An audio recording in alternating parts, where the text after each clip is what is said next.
அனைவருக்கும் வணக்கம். நம்ம இந்த வீடியோல ஜனவரி மாசத்தோட கரண்ட் அஃபேர்ஸ பார்க்க போறோம். சரிங்களா? முதல்ல பார்த்தீங்க அப்படின்னா, 16வது நிதி ஆணையம் பத்தி குடுத்திருக்காங்க. 16த் ஃபினான்ஸ் கமிஷன். நமக்கு ஃபினான்ஸ் கமிஷன் அப்படின்னு பார்த்தீங்கனாலே, ஆர்டிகிள் 280 அதுல ஆர்டிகிள் 280 சப் கிளாஸ் 1க்கு கீழ தான் பிரசிடென்ட் ஃபினான்ஸ் கமிஷன செட் அப் பண்ணுவார். சரிங்களா? இதுவரைக்கும் 15 முடிஞ்சிருக்கு. இப்ப 16வது நிதி ஆணையம் அப்படிங்கிறது வந்திருக்கு. 15வது நிதி ஆணையத்துடைய தலைவர் யாருன்னா, என்.கே. சிங் அவர்கள். இவங்களோட ரிப்போர்ட் பார்த்தீங்கன்னா, 2020-21ல இருந்து 2025-26 வரைக்கும் இருக்க போகுது. சரிங்களா? இப்போ 26 கிட்டத்தட்ட வந்துட்டோம். அதனால தான் 16வது நிதி ஆணையம் அப்படிங்கிறத போட்டிருக்காங்க. ஆர்டிகிள் 280, 281 பார்த்தீங்கன்னா, ரெக்கமெண்டேஷன்ஸ் ஆஃப் ஃபினான்ஸ் கமிஷன் ஓகேங்களா? நிதி ஆணையத்தினுடைய பரிந்துரைகள் அப்படின்னா, ஆர்டிகிள் 281 வரும். இப்போ இந்த 16வது நிதி ஆணையத்துடைய தலைவராக யார் அப்பாயிண்ட் பண்ணியிருக்காங்கன்னா, அரவிந்த் பனகாரியா அவர்கள அப்பாயிண்ட் பண்ணியிருக்காங்க. இவர பொறுத்தவரைக்கும் பார்த்தீங்கன்னா, நம்ம நித்தி ஆயோக் அப்படிங்கிற அமைப்போட முதல் துணைத் தலைவராக இருந்தவர். வைஸ் சேர்மனா இருந்தவர் யாரு அப்படின்னு பார்த்தீங்கன்னா, அரவிந்த் பனகாரியா அவர்கள். சரிங்களா? இந்த கமிட்டி எப்போ இவங்க ரிப்போர்ட்ட சப்மிட் பண்ணுவாங்க அப்படின்னு பார்த்தீங்கன்னா, அக்டோபர் 31, 2025க்குள்ள இவங்க ரிப்போர்ட்ட சப்மிட் பண்ணுவாங்க.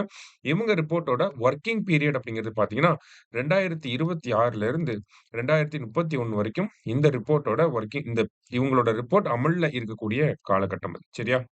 சோ இந்த பினான்ஸ் கமிஷனோட செக்ரட்டரியா யார் அப்பாயிண்ட் பண்ணியிருக்காங்கன்னா, ரித்விக் ரஞ்சனம் பாண்டே அவர்கள அப்பாயிண்ட் பண்ணியிருக்காங்க. அடுத்தது விஜயராகவன் கமிட்டி. இந்த விஜயராகவன் கமிட்டி அப்படின்னாலே டிஆர்டிஓ கமிட்டி அப்படின்னு சொல்லி ஞாபகம் வச்சுக்கோங்க. சரியா? டிஆர்டிஓ முழுமையா மாற்றி அமைக்கிறதுக்காக, ரீஸ்ட்ரக்சர் பண்றதுக்காக போடப்பட்ட ஒரு 9 பேர் கொண்ட குழு தான் இந்த விஜயராகவன் கமிட்டி. இவங்களோட ரெக்கமெண்டேஷன்ஸ்ல பார்த்தீங்கன்னா, இவங்க புதுசா ஒரு அமைப்பு உருவாக்க சொல்லியிருக்காங்க. டிஃபென்ஸ் டெக்னாலஜி கவுன்சில் அப்படின்னு சொல்லி ஒரு அமைப்பு உருவாக்கணும். அதனுடைய தலைவராக பிரைம் மினிஸ்டர் இருக்கணும். அதுக்கப்புறமா defence minister, national security advisor இவங்கலாம் துணைத் தலைவர்களாக இருக்கணும் அப்படிங்கிறத சொல்லியிருக்காங்க. சரியா?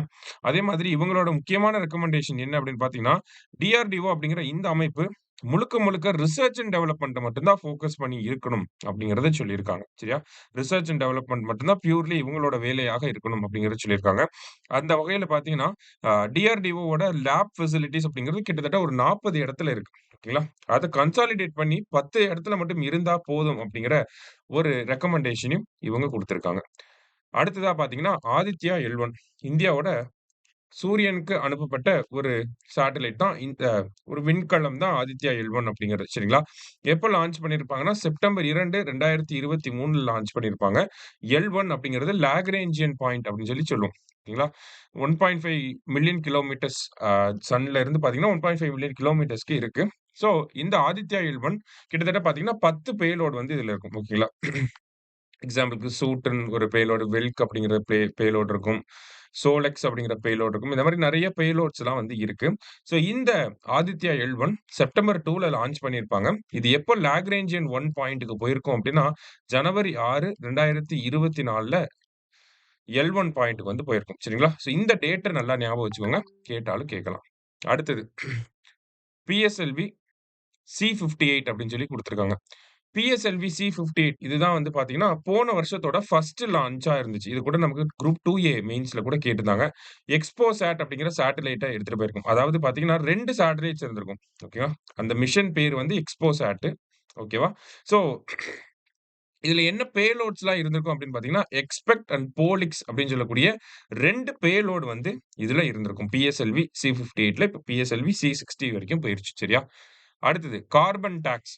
இந்த கார்பன் வரி அப்படிங்கிறது சிபேம் அப்படின்னு சொல்லுவாங்க. கார்பன் பார்டர் அட்ஜஸ்ட்மென்ட் மெக்கானிசம் அப்படின்னு சொல்லுவாங்க. அல்லது கார்பன் வரின்னும் சிம்பிளா சொல்லலாம். யார் போறாங்க அப்படின்னு பார்த்தீங்கன்னா, யூரோப்பியன் யூனியன் போடப் போறாங்க. 2026ல இருந்து இந்த கார்பன் வரி அப்படிங்கிறது அமலுக்கு வரப்போகுது. என்ன இந்த கார்பன் வரின்னா என்ன அப்படின்னு பார்த்தீங்கன்னா, இப்போ இந்தியா மாதிரியான வெளிநாடுகள்ல பொருட்கள் உருவாக்கப்படுது. சரிங்களா? நெறைய பொருட்கள் உருவாக்கப்படுது. அந்த மாதிரியான பொருட்கள் யூரோப்க்குள்ள கார்பன எமிட் பண்ணுச்சு அப்படின்னா, அந்த பொருட்கள் மேல கார்பன் வரிய போடுவாங்க. இப்ப உதாரணத்துக்கு சிமெண்ட் இருக்கு, ஃபெர்டிலைசர் இருக்கு, பெயிண்ட் எல்லாம் இருக்கு. இந்த மாதிரி ஸ்டீல் ஓகேங்களா? அயர்ன் அண்ட் ஸ்டீல் இதெல்லாம் இருக்கு. ஓகேங்களா? இதெல்லாம் யூரோப்பியன் கன்ட்ரீஸ் அதிகமா வெளிநாடுகள்ல இருந்து தான் வாங்குறாங்க. ஓகேவா? அப்படி வெளிநாடுகள்ல இருந்து வாங்கக்கூடிய பொருட்கள், அது யூரோப்க்குள்ள வர்றப்ப என்ன ஆகுதுன்னா, கொஞ்சம் கொஞ்சமா கார்பன எமிட் பண்ணுது. சரிங்களா? அந்த மாதிரி எமிட் பண்ணக்கூடிய கார்பன் பொருட்கள்லாம் இருக்கு இல்லையா? சோ அந்த மாரியான பொருட்கள் மேல ஒரு கார்பன் வரி அப்படிங்கிறத போறாங்க. சரியா? அந்த வரி அப்படிங்கிறது 2026ல இருந்து நடைமுறைக்கு வரும் அப்படிங்கிறத சொல்லியிருக்காங்க. இதனால இந்தியா மாதிரியான நாடுகள் அதிகமா பாதிக்கப்படுவாங்க. அப்ப இதுக்கு இந்தியா என்ன ஒரு ரெஸ்பான்ஸ் குடுத்திருக்காங்க அப்படின்னு பார்த்தீங்கன்னா, India in case carbon tax India மேல போடப்படுது அப்படின்னா, இந்தியாவும் யூரோப்பியன் யூனியன்ல இருந்து வரக்கூடிய பொருட்களுக்கு கார்பன் வரிய போடுவோம் அப்படிங்கிறத சொல்லியிருக்காங்க. சரியா? அடுத்தது பிரிக்ஸ். இந்த பிரிக்ஸ் அப்படிங்கிற இந்த அமைப்பு பார்த்தீங்கன்னா, நமக்கு முதல்ல பிரிக் அப்படின்னு சொல்லி ஆரம்பிச்சிருக்கோம். 2006ல பிரேசில், ரஷ்யா, இந்தியா, சைனா போன்ற நாடுகள் இருந்திருப்பாங்க. அப்புறம் 2010ல தான் சவுத் ஆப்பிரிக்கா வந்து ஜாயின் பண்ணியிருப்பாங்க. அதனால நம்ம பிரிக் அப்படிங்கிறது பிரிக்ஸா மாறியிருக்கும். சரிங்களா? இப்போ பார்த்தீங்கன்னா, ஜனவரி 1, 2024ல இன்னும் ஒரு 5 நாடுகள் வந்து இந்த அமைப்புல வந்து சேர்ந்திருக்காங்க. என்னென்ன நாடுகள் அப்படின்னா, Ethiopia, Iran, Saudi Arabia, UAE, Egypt. ஓகேவா? இத எப்படி ஞாபகம் வச்சுக்கலாம் அப்படின்னா, பிரிக்ஸ் அப்படிங்கிறது நமக்கு ஞாபகத்துக்கு வந்துரும். Brazil, Russia, India, China and south Africa. ஓகேவா? அதோட இந்த கண்ட்ரீஸ் எப்படி ஞாபகம் வச்சுக்கலாம்னா, ICU அப்படின்னு ஞாபகம் வச்சுக்கலாம். So Iran, Saudi Arabia, Egypt, Ethiopia, UAE சரியா? சோ பிரிக்ஸ் ICU அப்படின்னு சொல்லி ஞாபகம் வச்சுக்கலாம். சரியா? சோ புதுசா எந்தெந்த நாடுகள் சேர்ந்திருக்கு அப்படிங்கிறத கேட்பாங்க. கேட்டா இதெல்லாம் தான் அந்த நாடுகள். ஓகேவா? அடுத்ததா பார்த்தீங்க அப்படின்னா, GI டேக் வந்து குடுத்திருக்காங்க. ஓகேங்களா?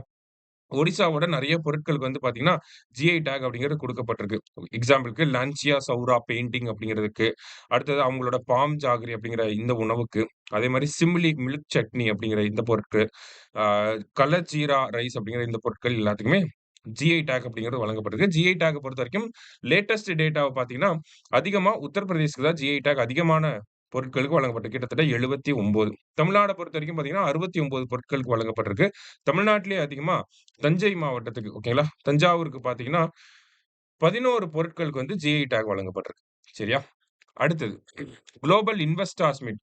தமிழகத்த பொறுத்தவரைக்கும் முதலீடுகள ஈர்ப்பதற்காக வெளிநாட்டு முதலீட்டாளர்கள தமிழ்நாட்டில இருக்கக்கூடிய வசதிகள் என்னலாம் இருக்கு அப்படிங்கிறத நம்ப ஷோகேஸ் பண்றதுக்காக இந்த முதலீட்டாளர்கள் மாநாடு அப்படிங்கிறத நடத்துறோம். அது மட்டும் இல்லாம தமிழ்நாடோட இலக்காக இருக்கக்கூடிய 1 டிரில்லியன் பொருளாதாரம் அப்படிங்கிறத அச்சீவ் பண்றதுக்காகவுமே இந்த குளோபல் இன்வெஸ்டார்ஸ் மீட் அப்படிங்கிறது நடத்துறோம். முதல்ல இந்த குளோபல் இன்வெஸ்டார்ஸ் மீட் அப்படிங்கிறது 2015ஆம் ஆண்டு நடந்திருக்கும். அதன் பிறகு பார்த்தீங்கன்னா 2019ல நடந்திருக்கும். சமீபத்தில லேட்டஸ்ட்டா பார்த்தீங்கன்னா 2024ல நமக்கு நடந்திருக்கு. சரியா? அடுத்தது production of 180 watts of electricity in space.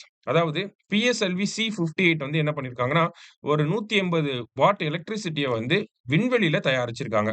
எப்படி அப்படின்னு பார்த்தீங்கன்னா, PSLV வந்து ஒரு 4 ஸ்டேஜ் வெஹிக்கிள் ஓகேங்களா? 4 ஸ்டேஜஸ் வந்து இருக்கும். இதுல அ அந்த சேட்டலைட்ட வந்து இப்ப PSLV C58 தான் இந்த ஒரு சாதனையே பண்ணியிருக்கு. ஓகேங்களா? அந்த எக்ஸ்பெக்ட் அப்படிங்கிற சேட்டலைட்டையும், போலிக்ஸ் அப்படிங்கிற சேட்டலைட்டையும் அதோட இடத்துல நிப்பாட்டினதுக்கு அப்புறமா, PSLVயோட 4த் ஸ்டேஜ் அத வந்து PS4 அப்படின்னு சொல்லுவாங்க. இன்னொன்னு என்ன அப்படின்னு பார்த்தீங்கன்னா, போயம் அப்படின்னு சொல்லுவாங்க. ஓகேவா? போயம் அப்படின்னா, PSLV ஆர்பிட்டால் எக்ஸ்பெரிமென்டல் மாடியூல் அப்படின்னு சொல்லுவாங்க. ஓகேவா? PSLV ஆர்பிட்டால் எக்ஸ்பெரிமென்டல் மாடியூல் அப்படிங்கிறது தான் நமக்கு போயம் அப்படின்னு சொல்லி சொல்லுவாங்க. ஸோ இந்த PS4ல வந்து என்ன பண்ணியிருப்பாங்க அப்படின்னா, இந்த போயம் அப்படிங்கிற இதுல ஒரு ஃபியூவல் செல்ல வந்து அட்டாச் பண்ணியிருந்திருப்பாங்க. இந்த பி பி இந்த PSLVயோட 4த் ஸ்டேஜ் இந்த ராக்கெட்லாம் வச்சு முடிச்சதுக்கு அப்புறமா, ஃபியூயல் செல்ல யூஸ் பண்ணி அதாவது ஃபியூயல் செல் அப்படின்னா ஹைட்ரஜனும், ஆக்ஸிஜனும் இருக்கும். அத பயன்படுத்தி பார்த்தீங்கன்னா, கிட்டத்தட்ட 180 வாட் எலக்ட்ரிசிட்டிய வந்து தயாரிச்சு காட்டியிருக்கு. இது இந்தியாவோட ஃபியூச்சர் மிஷன்ஸ்க்கு வந்து ஹெல்ப்ஃபுல்லா இருக்கும். இப்போ உதாரணத்துக்கு நம்ம ஸ்பேஸ் ஸ்டேஷன் அனுப்ப போறோம். இந்த மாதிரியான திட்டங்கள்லாம் நம்ம பிளான்ல வச்சிருக்கோம் இல்லையா? அதுக்காக இதெல்லாம் ஹெல்ப்ஃபுல்லா இருக்கும். ஸோ எந்த மிஷன் வந்து இத சக்சஸ்ஃபுல்லா இந்த மாரி எலக்ட்ரிசிட்டிய பண்ணி செஞ்சு காட்டுச்சு அப்படிங்கிறத தான் கேட்பாங்க கேட்டா. ஸோ கேட்டாங்கன்னா PSLV C58ல இத பண்ணியிருக்காங்க. சரியா?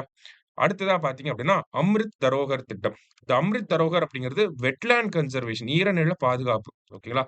அது மட்டும் இல்லாம நமக்கு ராம்சார் தலங்கள பாதுகாக்கிறதுக்காகவும், ராம்சார் தலங்கள்ல டூரிசம் வேல்யூலாம் புரமோட் பண்றதுக்காகவுமே இந்த அம்ரித் தரோகர் அப்படிங்கிற இனிஷியேட்டிவ 2023ல மத்திய அரசாங்கம் வந்து கொண்டு வந்திருப்பாங்க. சரியா? ஸோ இந்த இனிஷியேட்டிவ் அப்படிங்கிறது மொத்தம் 16 ராம்சார் தலங்கள்ல வந்து நடைமுறைப்படுத்தப் போறாங்க. அதுல இனிஷியலா ஒரு 5 இடத்த மட்டும் பைலட் ப்ராஜெக்ட்டா வந்து செலக்ட் பண்ணியிருந்திருப்பாங்க. ஸோ இத தான் நமக்கு கேட்பாங்க. என்னென்ன பிளேஸஸ் செலக்ட் பண்ணியிருக்காங்க அப்படின்னு. சுல்தான்பூர் நேஷனல் பார்க் ஹரியானால இருக்கு. அடுத்தது பிட்டர்கனிகா அப்படிங்கிற மேங்க்ரோவ் ஃபாரஸ்ட் எங்கன்னா ஒடிசா, சிலிகா லேக் ஒடிசா. அடுத்ததா பார்த்தீங்கன்னா, சிர்பூர், யஷ்வந்த் சாகர் 2மே மத்திய பிரதேஷ் சரிங்களா? 2 ஒடிசா, 2 மத்திய பிரதேஷ், 1 ஹரியானா. இந்த 5 பகுதியில பைலட் ப்ராஜெக்ட்டா வந்து நமக்கு செலக்ட் பண்ணியிருக்காங்க. சரியா? அடுத்தது உல்ஃபா அப்படிங்கிற அமைப்ப பத்தி குடுத்திருக்காங்க. உல்ஃபா அப்படின்னு பார்த்தீங்கன்னா, United Liberation Front of Assam. அதாவது அசாம் தனி அசாம் அப்படிங்கிற ஒரு கோரிக்கை. ஓகேங்களா? இண்டிபெண்டன்ட்டா ஒரு அசாம் அப்படிங்கிற ஒரு தனி பகுதி, ஒரு தனி நாடு மாதிரியான ஒரு பகுதி தேவை அப்படிங்கிறது தான் இந்த உல்ஃபா அப்படிங்கிற அமைப்போட கோரிக்கை. கிட்டத்தட்ட 1979ஆம் ஆண்டு இந்த உல்ஃபா அப்படிங்கிற அமைப்பு உருவாக்கப்பட்டிருக்கும். சரிங்களா? சோ எந்த ஒரு பின்னணி அப்படின்னு பார்த்தீங்கன்னா, 1971ல இந்தியா, பங்களாதேஷ் போறப்ப ஐ மீன் இந்தியா, பாகிஸ்தான் போறப்ப பங்களாதேஷ் அப்படிங்கிற நாடு உருவாகியிருக்கும். சோ அந்த போர் காலகட்டத்தில என்ன ஆயிருக்கும்னா, நெறைய பங்களாதேஷ சேர்ந்தவங்க அஸ்ஸாம் பகுதிகளுக்குள்ள வந்திருப்பாங்க. சரிங்களா? சோ அதனால என்ன ஆகுது அப்படின்னு பார்த்தீங்கன்னா, அஸ்ஸாமோட கலாச்சாரம், அ மொ மொழி எல்லாமே பாதிக்கப்படுது அப்படின்னு சொல்லி அஸ்ஸாமோட மாணவர்கள்லாம் வந்து போராட்டம் பண்ண ஆரம்பிச்சிருப்பாங்க. சோ அந்த ஒரு டைம் பீரியட்ல தான் இந்த உல்ஃபா அப்படிங்கிற அமைப்பும் போராட்டத்த ஐ மீன் அவங்களுமே தொடங்கியிருப்பாங்க. சரியா? சோ பொதுவாவே ஆயுதம் தாங்கி போராடக்கூடிய ஒரு அமைப்பாக இருந்தாங்க. இவங்களோட மிலிட்டரி கேம்ப்லாம் பார்த்தீங்கன்னா, பங்களாதேஷ், மியான்மர், பூட்டான் போன்ற இந்தியாவுக்கு சுத்தி இருக்கக்கூடிய நாடுகள்ல வந்து மிலிட்டரி கேம்ப் அந்த காட்டு பகுதிகள்ல வந்து அமைச்சு, இந்தியாவுக்கு எதிரான ஒரு நிலைப்பாட்டை எடுத்திருந்தாங்க. சோ அவங்கள ஒழிக்கணும் அப்படிங்கிறதுக்காக இந்திய அரசாங்கம் கொண்டு வந்த ஆப்பரேஷன் பேரு ஆப்பரேஷன் பஜ்ரங் அப்படிங்கிற ஆப்பரேஷன கொண்டு வந்திருப்பாங்க. அதுக்கப்புறம் காலப்போக்குல பார்த்தீங்கன்னா, உல்ஃபா அப்படிங்கிற அமைப்பு மேல மக்கள் மீதான ஈர்ப்பு அப்படிங்கிறது கம்மியாயிருச்சு. இப்போ என்ன ஆயிருக்கும் அப்படின்னு பார்த்தீங்கன்னா, டிசம்பர் 2023ல உல்ஃபா அப்படிங்கிற அமைப்பு ஆ இந்த ஆயுதம் தாங்கி போராடக்கூடிய அந்த ஒரு மெத்தடாலஜிய விட்டுட்டு, அ டெமோக்ரட்டிக்கா போராட போறோம். அரசியல்ல ஈடுபட போறோம் அப்படிங்கிற முடிவு எடுத்திருப்பாங்க. ஓகேங்களா? அதனால உல்ஃபா அப்படிங்கிற அமைப்புக்கும், இந்திய அரசாங்கத்துக்கும், அசாம் அரசாங்கத்துக்கும் மத்தியில ஒரு முத்தரப்பு ஒப்பந்தம் ட்ரை பார்ட்டி அக்ரீமெண்ட் அப்படின்னு சொல்லுவாங்க. அந்த ட்ரை பார்ட்டி அக்ரீமெண்ட் அப்படிங்கிறது கையெழுத்தாயிருக்கும். சரியா? அடுத்தது திருஷ்டி 10 ஸ்டார்லைனர். இத யார் உருவாக்கியிருக்காங்க அப்டின்னா, அதானி டிஃபென்ஸ் அண்ட் ஏரோஸ்பேஸ் அப்படிங்கிற இந்த அமைப்பு. ஓகேங்களா? சோ இது என்ன அப்படின்னு பார்த்தீங்கன்னா, ஒரு ஏர்கிராஃப்ட் மாதிரியான ஒரு அமைப்பு. ஓகேங்களா? ஆனா இந்த ஏர்கிராஃப்ட்ல யாருமே ஹியூமன் பிரசன்ஸ் அப்படிங்கிறது இருக்காது. அதனால இத அன்மேன்ட் ஏர்கிராஃப்ட் ஒரு சர்வைலன்ஸ் பர்ப்பஸ்க்காக இத வச்சிருக்காங்க. சரிங்களா? சோ இதனால பார்த்தீங்கன்னா, அ மானிட்டரிங் எக்யூப்மென்ட்ஸ வந்து எடுத்துட்டு போக முடியும். 36 மணி நேரம் வந்து நிக்காம இதனால வந்து பறக்க முடியும். ஓகேங்களா? கிட்டத்தட்ட ஒரு ட்ரோன் மாரி தான். ஓகேங்களா? சோ 36 மணி நேரம் இத தான் வந்து எண்ட்யூரன்ஸ் அப்படின்னு சொல்லி சொல்லுவாங்க. ஓகே 36 மணி நேரம் இதனால பறக்க முடியும். கிட்டத்தட்ட 450 கிலோ வரைக்கும் இதனால எடைகள வந்து எடுத்துட்டு போக முடியும். சரிங்களா? அதே மாரி எல்லா விதமான வெதர் கண்டிஷன்ஸ்லயும் இதனால பயணிக்க முடியும். ஓகேவா? அடுத்ததா பார்த்தீங்க அப்படின்னா, ஆர்டிசிஎஸ் அப்படின்னு சொல்லி குடுத்துருக்காங்க. அதாவது a rescue treatment and rehabilitation centre ஓகேங்களா? RTRC sorry. ஓகேவா? Rescue treatment and rehabilitation centre. அதாவது வனவிலங்குகளுக்கான மறுவாழ்வு மையம். தமிழ்ல பார்த்தீங்கன்னா, வனவிலங்குகளுக்கான மறுவாழ்வு மையம். இந்த வனவிலங்குகளுக்கான மறுவாழ்வு மையம் அப்படிங்கிறது கோயம்புத்தூர், திருச்சி மற்றும் திருநெல்வேலி மாவட்டத்தில உருவாக்க போறோம் அப்படின்னு சொல்லி தமிழக அரசாங்கம் ஏற்கனவே ஒரு அறிவிப்பு வெளியிட்டிருந்திருப்பாங்க. அந்த அறிவிப்பின் பேர்ல முதல் முறையா எங்க உருவாக்கப்பட்டிருக்கு அப்படின்னா, கோயம்புத்தூர் மாவட்டத்தில இருக்கக்கூடிய ஸ்ரீமுகை அப்படிங்கிற இந்த பகுதியில முதல் தளமாக உருவாக்கப்பட்டிருக்கு. சரிங்களா? Rescue treatment and rehabilitation centre அனிமல்ஸோட பாதுகாப்புக்காக ஏதாவது ட்ரீட்மெண்ட் பண்றதுக்காக, இந்த மாரியான ஆக்டிவிட்டீஸ்க்காக இந்த ஒரு மறுவாழ்வு மையம், வனவிலங்குகளுக்கான மறுவாழ்வு மையம் அப்படிங்கிறது உருவாக்கப்பட்டிருக்கு. சரியா? அடுத்ததா தமிழ்நாடு அரசாங்கம் பொங்கல் டைம்ல நெறைய அவார்ட் குடுப்பாங்க. சோ அம்பேத்கர் அவார்ட் அப்படிங்கிறது ரவிக்குமார் அவர்களுக்கு. திருவள்ளுவர் விருது வந்து பார்த்தீங்கன்னா, பால முருகானந்த சுவாமி அவர்களுக்கு. அடுத்ததா பார்த்தீங்கன்னா, 2025ல படிக்கர்ம அவர்களுக்கு வழங்கப்பட்டிருக்கும். பேரறிஞர் அண்ணா விருது வந்து இல கணேசன் அவர்களுக்கு.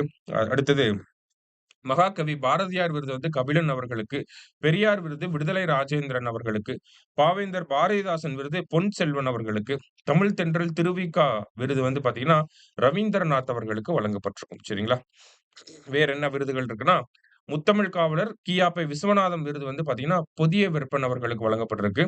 கலைஞர் விருது முத்து வ.வா.சி அவர்களுக்கும், பெருந்தலைவர் காமராஜர் விருது வந்து தங்கபாலு அவர்களுக்கும் வழங்கப்பட்டிருக்கும். ஓகேங்களா? அடுத்தது எம்.எஸ். சுவாமிநாதன் விருது.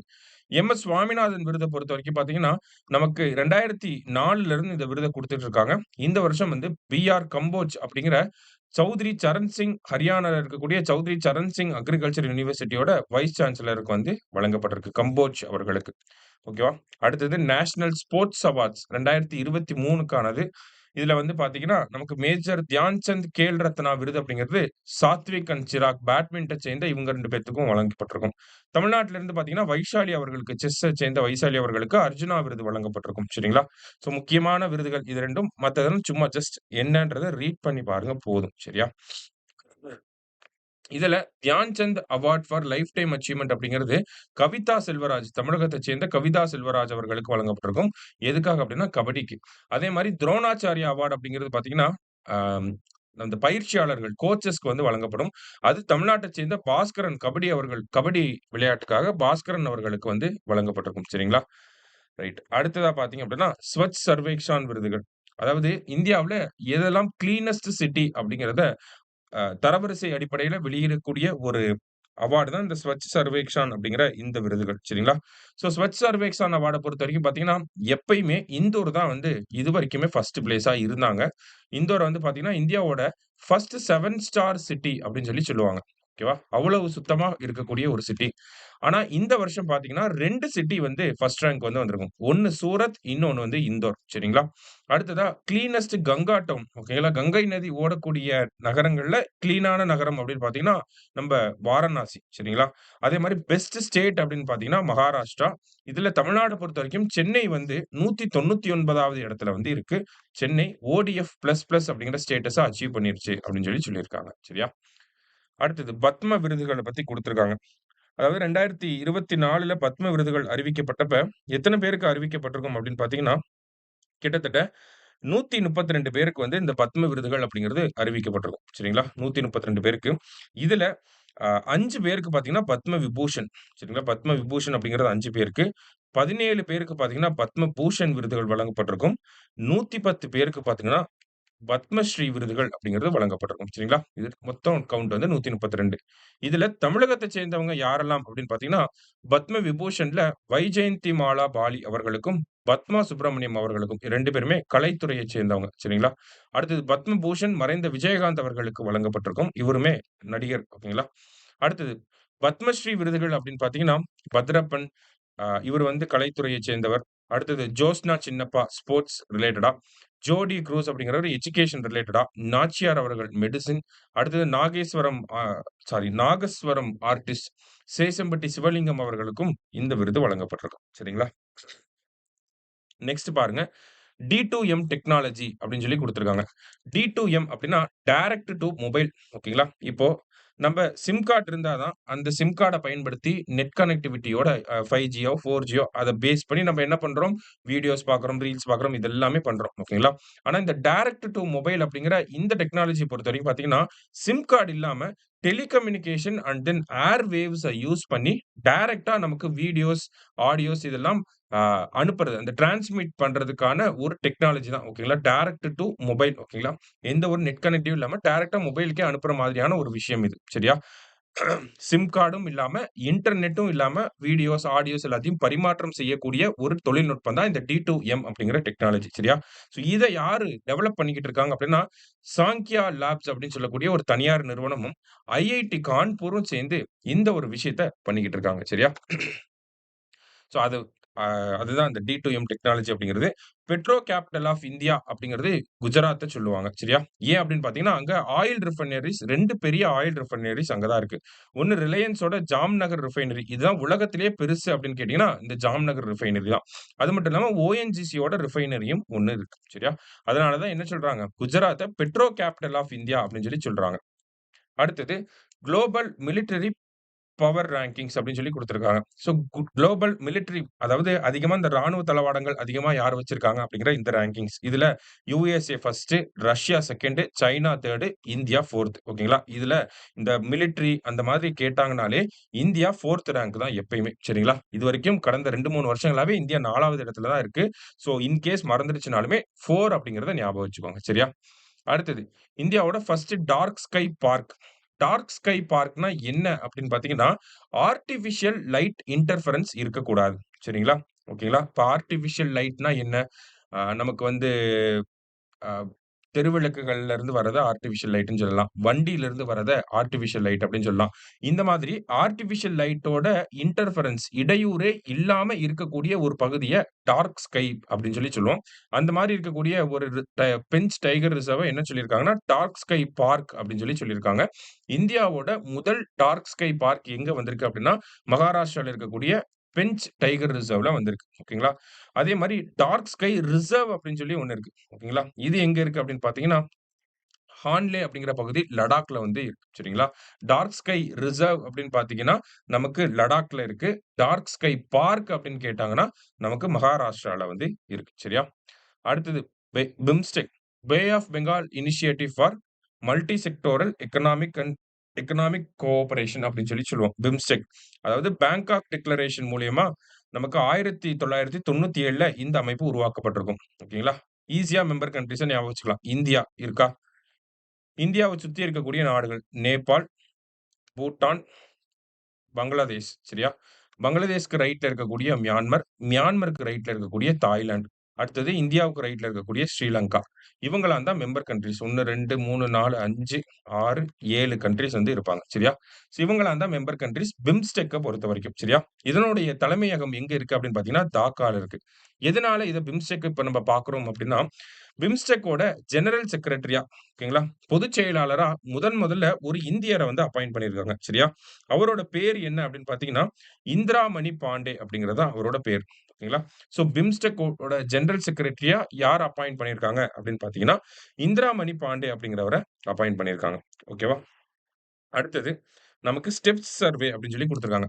ஸோ இந்த ஸ்டெப்ஸ் சர்வே அப்படிங்கிறத தமிழ்நாடு அரசாங்கம் தான் எடுப்பாங்க. தமிழ்நாடோட சுகாதாரத்துறை. யாரோட ஹெல்ப்போட சேர்ந்து பார்த்தீங்கன்னா, வேர்ல்ட் பேங்கோட அசிஸ்டன்ஸோட இந்த ஸ்டெப்ஸ் சர்வே அப்படிங்கிறத எடுப்போம். ஓகேங்களா? இதுதான் கேட்பாங்க. வேர்ல்ட் பேங்கோட சேர்ந்து பண்றோம் அப்படிங்கிறது. ஓகேவா?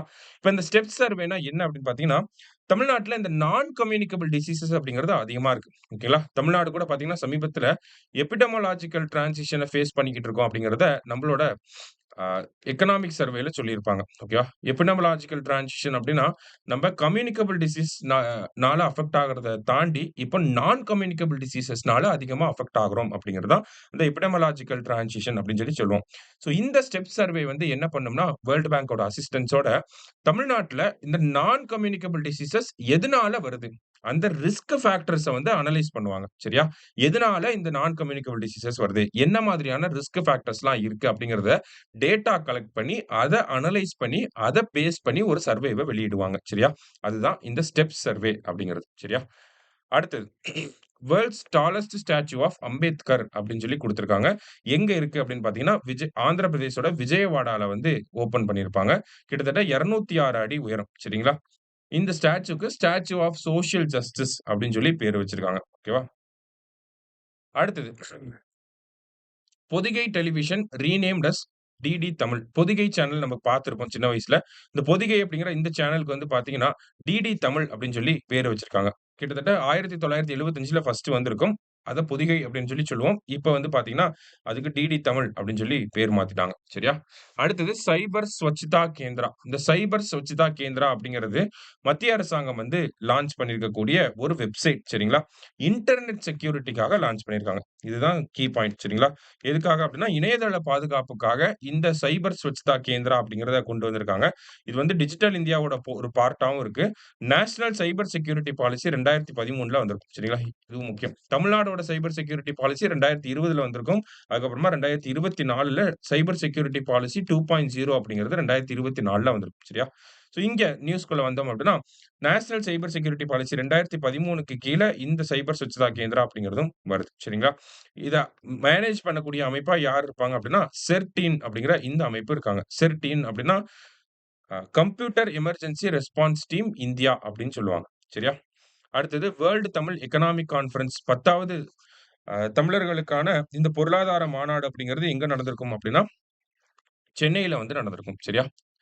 அடுத்தது நலம் நாடி அப்படிங்கிற ஆப். இத நம்ம ஸ்கூல் எஜுகேஷன் டிபார்ட்மென்ட் பார்க்கிறப்பயே வந்து பார்த்திருப்போம். நலம் நாடி அப்படிங்கிற செயலி ஆ ஸ்பெஷல் சில்ட்ரன்ஸ் இருக்காங்க இல்லையா? அதாவது differently abled children's, learning difficulties இருக்கக்கூடிய சில்ட்ரன்ஸ், இன்டலெக்சுவல் டிஃபிகல்டீஸ் இருக்கக்கூடிய சில்ட்ரன்ஸ்க்கு எஜுகேஷன் அசிஸ்டன்ஸ் குடுக்கறதுக்காக உருவாக்கப்பட்ட ஒரு செயலி தான் இந்த நலம் நாடி அப்படிங்கிற அப்ளிகேஷன். சரியா? அடுத்ததா பார்த்தீங்கன்னா, உங்களை தேடி உங்கள் ஊரில் அப்படிங்கிற இந்த திட்டம். இந்த உங்களை தேடி உங்கள் ஊரில் அப்படிங்கிற திட்டம் பொறுத்தவரைக்கும் பார்த்தீங்கன்னா, நமக்கு போன வருஷம் 2024ஆம் ஆண்டுல தான் வந்து தொடங்கப்பட்டிருக்கும். இந்த திட்டத்துக்கு கீழ் என்ன பண்றாங்க அப்டின்னா, ஒவ்வொரு மாவட்டத்தோட மாவட்ட ஆட்சியர் ஒரு கிராம பகுதிகளுக்கு போய், ஒரு தாலுக் லெவல்ல இருக்கக்கூடிய பகுதிகளுக்கு போயி, 1 நாள் ஃபுல்லா அங்க இருப்பாங்க. இன்னைக்கு காலைல 9 மணிக்கு போறாங்கன்னா, அடுத்த நாள் காலையில 9 மணி வரைக்கும் அங்க இருப்பாங்க. சரிங்களா? 24 மணி நேரத்துக்கு அங்க இருப்பாங்க. ஒவ்வொரு மாசமும் 3 வெட்னஸ்டே சரிங்களா? 3 வெட்னஸ்டே வந்து என்ன பண்ணுவாங்க அப்டின்னா, அந்த பகுதியில போய் இருப்பாங்க. சரியா? இருந்து மக்களோட குறைகள வந்து கேட்பாங்க. இன்ஸ்பெக்ஷன் பண்ணுவாங்க. அரசு திட்டங்கள்லாம் சரியான முறையில செயல்படுதா அப்படிங்கிறத மானிட்டர் பண்ணுவாங்க. மக்கள் கிட்ட வந்து பெட்டிஷன்ஸ் வாங்குவாங்க. இந்த மாதிரியான பணிகள வந்து செய்வாங்க. சரியா? அதுதான் வந்து உங்களை தேடி உங்கள் ஊரில் அப்படிங்கிற இந்த திட்டம். சரியா? அடுத்ததா பார்த்தீங்கன்னா, டிஎன் பீட் எக்ஸ்போ அப்படின்னு சொல்லியிருக்காங்க. ஸோ இந்த பீட் எக்ஸ்போனா ஃபுல் ஃபார்மையும் பார்த்துக்கணும் நம்ப. ஓகேங்களா?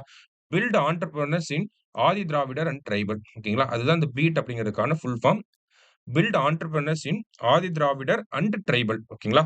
ஸோ அவங்க அந்த கம்யூனிட்டி மத்தியில ஆன்டர்பிரினியர்ஸ வந்து டெவலப் பண்றதுக்காக டாட்கோ வந்து ஆர்கனைஸ் பண்ண ஒரு எக்ஸ்போ தான் இந்த டிஎன் பீட் எக்ஸ்போ. சரிங்களா? யார் ஆர்கனைஸ் பண்ணாங்கன்னு கேட்பாங்க. தமிழ்நாடு ஆதிதிராவிடர் ஹவுசிங் அண்ட் டெவலப்மென்ட் கார்ப்பரேஷன் தான் இத ஆர்கனைஸ் பண்ணியிருக்காங்க. சரியா? அடுத்தது ஜல்லிக்கட்டு அரீனா. ஜல்லிக்கட்டு அரீனா எங்க வந்திருக்கும்? கலைஞர் பேர்ல இந்த ஜல்லிக்கட்டு அரீனா அப்படிங்கிறது வந்திருக்கும். அலங்காநல்லூர்ல வந்து வந்திருக்கு, மதுரை மாவட்டத்துல. இது வந்து பார்த்தீங்கன்னா, வைதுமலை அப்படிங்கிற அந்த மலையோட அடிவாரத்துல வந்து இருக்கு. கிட்டத்தட்ட 3700 பேர் வந்து உட்கார்ந்து அந்த ஜல்லிக்கட்ட பார்க்கக்கூடிய அளவுல உருவாக்கப்பட்டிருக்கு. ஓகேங்களா? அடுத்தது நம்பர் ஆஃப் ஈகிள்ஸ். நம்மளுடைய வனத்துறை வந்து பார்த்தீங்கன்னா, ஈகிள் சர்வே அப்படிங்கிறத எடுத்திருப்பாங்க. 2023ல தமிழ்நாட்டுல இருக்கக்கூடிய ஈகிள்ஸோட எண்ணிக்கை என்ன அப்படின்னு பார்த்தீங்கன்னா, 2023ல 246 வந்து இருந்திருக்கும். இப்ப 2024 சர்வே படி பார்க்கிறப்ப, தமிழ்நாட்டுல 320 ஈகிள்ஸ் வந்து இருக்கு. ஓகேங்களா? எதனால அப்படின்னு பார்த்தீங்கன்னா, இந்த இன்கிரீஸ்க்கு என்ன காரணம் அப்படின்னா, இந்த டிக்ளோஃபெனாக் அப்படிங்கிற இந்த மருந்து வகைய வந்து தமிழ்நாட்டுல வந்து பேன் பண்ணியிருந்தாங்க. சரிங்களா? எதனால அப்படின்னா, இது வந்து இந்த கால்நடைகளுக்கு பயன்படுத்தக்கூடிய ஒரு மருந்து தான் டிக்ளோஃபெனாக் அப்படிங்கிறது. இந்த கால்நடைகள சாப்பிடக்கூடிய ஈகிள்ஸ்க்கு வந்து அது கெடுதலா மாறிருது. ஓகேங்களா? அதனால தமிழக அரசாங்கம் என்ன பண்ணியிருப்பாங்கன்னா, இந்த டிக்ளோஃபெனாக் அப்படிங்கிறத யாருமே பயன்படுத்தக்கூடாது அப்படின்னு சொல்லி தமிழ்நாட்டுல அத பேன் பண்ணியிருப்பாங்க. ஸோ அதுக்கப்புறம் எடுக்கப்பட்ட சர்வேல பார்த்தீங்கன்னா, அப்ப ஈகிளோட பாப்புலேஷன் அப்படிங்கிறது இன்கிரீஸ் ஆயிருக்கு. சரியா? கடைசியா ஸ்னோ லெப்பர்ட்ஸோட பாப்புலேஷன். ஓகேவா? ஸ்னோ லெப்பர்ட்ஸ் அப்படிங்கிறது இந்தியால இந்த ஹிமாலயன் ரீஜியன்ல தான் அதிகமா இருக்கும். ஓகேங்களா? உதாரணத்துக்கு லடாக், ஜம்மு அண்ட் காஷ்மீர், ஹிமாச்சல் பிரதேஷ், உத்தரகாண்ட், சிக்கிம், அருணாச்சல் பிரதேஷ் இந்த மாதிரியான பகுதிகள்ல தான் அதிகமா இருக்கும். ஸோ இந்தியாவுல இப்போ இந்த லேட்டஸ்ட் கணக்கெடுப்பின்படி எவ்வளோ இருக்கு அப்படின்னு பார்த்தீங்கன்னா, 718 ஸ்னோ லெப்பர்ட்ஸ் அப்படிங்கிறது இருக்கு. இதுல அதிகமா எந்த இடத்துல இருக்கு அப்படின்னா, லடாக்ல 477 ஸ்னோ லெப்பர்ட்ஸ் அப்படிங்கிறது இருக்கு. சரியா?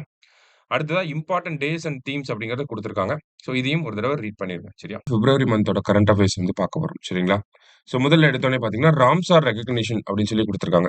ஸோ ராம்சார் ரெகக்னிஷன்னா நமக்கு தெரியும் 1971ல இந்த ராம்சார் கன்வென்ஷன் அப்படிங்கிறத சைன் பண்ணியிருப்பாங்க. எதுக்காக அப்படின்னா, வெட்லேண்ட கன்சர்வ் பண்றதுக்காக. ஓகேங்களா? ஸோ உலகத்துல இருக்கக்கூடிய முக்கியமான வெட்லேண்ட்ஸ வந்து என்னன்னு சொல்றாங்க? அ ராம்சர் ராம்சார் கன்வென்ஷனுக்கு கீழ ராம்சார் சைட் அப்படின்னு சொல்லி ரெகக்னைஸ் பண்ணிட்டு இருக்காங்க. இல்லையா? ஸோ அந்த வகையில தமிழ்நாட்டுல பார்த்தீங்கன்னா, பிப்ரவரி 2024ல ஒரு 2 பிளேஸ்க்கு வந்து இந்த ரெகக்னிஷன் கிடைச்சிருக்கும். எங்கெங்க அப்படின்னா, லாங்வுட் சோலா அப்படின்னு சொல்லக்கூடிய நீலகிரி மாவட்டத்துல இருக்கக்கூடிய லாங்வுட் ஒவாசிஸ் அப்படின்னு இங்கிலீஷ்ல சொல்றாங்க. சரியா? இந்த பகுதிக்கும், கரைவெட்டி அப்படின்னு சொல்லக்கூடிய இந்த பகுதிக்கும் பார்த்தீங்கன்னா, நமக்கு ராம்சார் ரெகக்னிஷன் அப்படிங்கிறது கிடைச்சிருக்கும். ஸோ லாங்வுட் சோலா அப்படிங்கிறது நமக்கு நீலகிரி மாவட்டத்துல இருக்கு. அடுத்ததா கரைவெட்டி பேர்ட் சாங்சுரி அப்படிங்கிறது அரியலூர் மாவட்டத்துல இருக்கக்கூடியது. ஓகேங்களா? இதுல குறிப்பா பார்த்தீங்க அப்படின்னா, இந்த லாங்வுட் சோலாவுக்கு இங்கிலாந்து நாட்டச் சேர்ந்த கிரீன் கனோப்பி அல்லது குயின்ஸ் கனோப்பி அப்படிங்கிற விருது 2022ஆம் ஆண்டு வழங்கப்பட்டிருக்கும். சரியா? ஸோ நமக்கு ரீசென்ட்டா பார்த்தீங்க அப்படின்னா, அ தமிழ்நாட்டுல இருந்து 4 பகுதிகளுக்கு வந்து 4 பிளேஸஸ்க்கு வந்து பார்த்தீங்கன்னா, இந்த வெட்லேண்ட் கன்சர்வேஷன் அப்படிங்கிற ராம்சார் சைட் ரெகக்னிஷன் அப்படிங்கிறது கிடைச்சிருக்கும். கழுவேலி, நஞ்சராயன், சக்கரக்கோட்டை மற்றும் தீர்த்தங்கால். ஓகேங்களா? ஒவ்வொன்னும் எங்க இருக்கு அப்படிங்கிறத மேட்ச்ல கேட்கலாம். இன்கரெக்ட் பேர், கரெக்ட் பேர்ல கேட்கலாம். கழுவேலி அப்படின்னா விழுப்புரம், நஞ்சராயன் அப்படிங்கிறது திருப்பூர், சக்கரக்கோட்டை அப்படிங்கிறது ராமநாதபுரம், தீர்த்தங்கால் அப்படிங்கிறது ராமநாதபுரம். அத தாண்டி பார்த்தீங்கன்னா, நமக்கு கரைவேட்டி அப்படிங்கிறது அரியலூர், அத தாண்டி லாங்வுட் சோலா அப்படிங்கிறது நமக்கு நீலகிரிஸ்ல இருக்கு. சரியா? இதுல கரைவெட்டி அப்படிங்கிறது 1999ஆம் ஆண்டு பேர்ட் சாங்சுரிவா சொல்லியிருப்பாங்க. ஜஸ்ட் தெரிஞ்சுக்கோங்க. சரியா? இந்தியாவ பொறுத்தவரைக்கும் பார்த்தீங்கன்னா, 89 ராம்சார் தலங்கள் இருக்கு. அதுல தமிழ்நாட்டுல வந்து 20 ராம்சார் தலங்கள் இருக்கு. தமிழ்நாட்டுல ராமநாதபுரத்துல 4 ராம்சார் தலங்கள் வந்து இருக்கு. சரியா? ரைட். அடுத்தது 31 MQ-9B மிலிட்டரி ட்ரோன்ஸ். இந்த MQ-9B மிலிட்டரி ட்ரோன்ஸ் அப்படிங்கிறது நமக்கு இப்ப மிலிட்டரி டெக்னாலஜில பார்த்தீங்க அப்படின்னா, சர்வைலன்ஸ்க்கு முன்னாடிலாம் சேட்டலைட்ட வச்சு அ சர்வைலன்ஸ் பண்ணிட்டு இருப்பாங்க. இப்ப எல்லாமே ட்ரோன்கள வச்சு தான் சர்வைலன்ஸ் பண்றது. ஓகேங்களா? ஸோ ட்ரோன்கள வச்சு நமக்கு சர்வைலன்ஸும் பண்ணிக்கலாம். அந்த ட்ரோன்கள் பார்த்தீங்கன்னா, ரேடார்ல இருந்து தப்பிச்சிரும். அதே மாரி அந்த ட்ரோன்கள வச்சு நம்ம அட்டாக்கும் பண்ணிக்கலாம். மிசைலையும் அதுல ஃபிக்ஸ் பண்ணிக்கலாம்.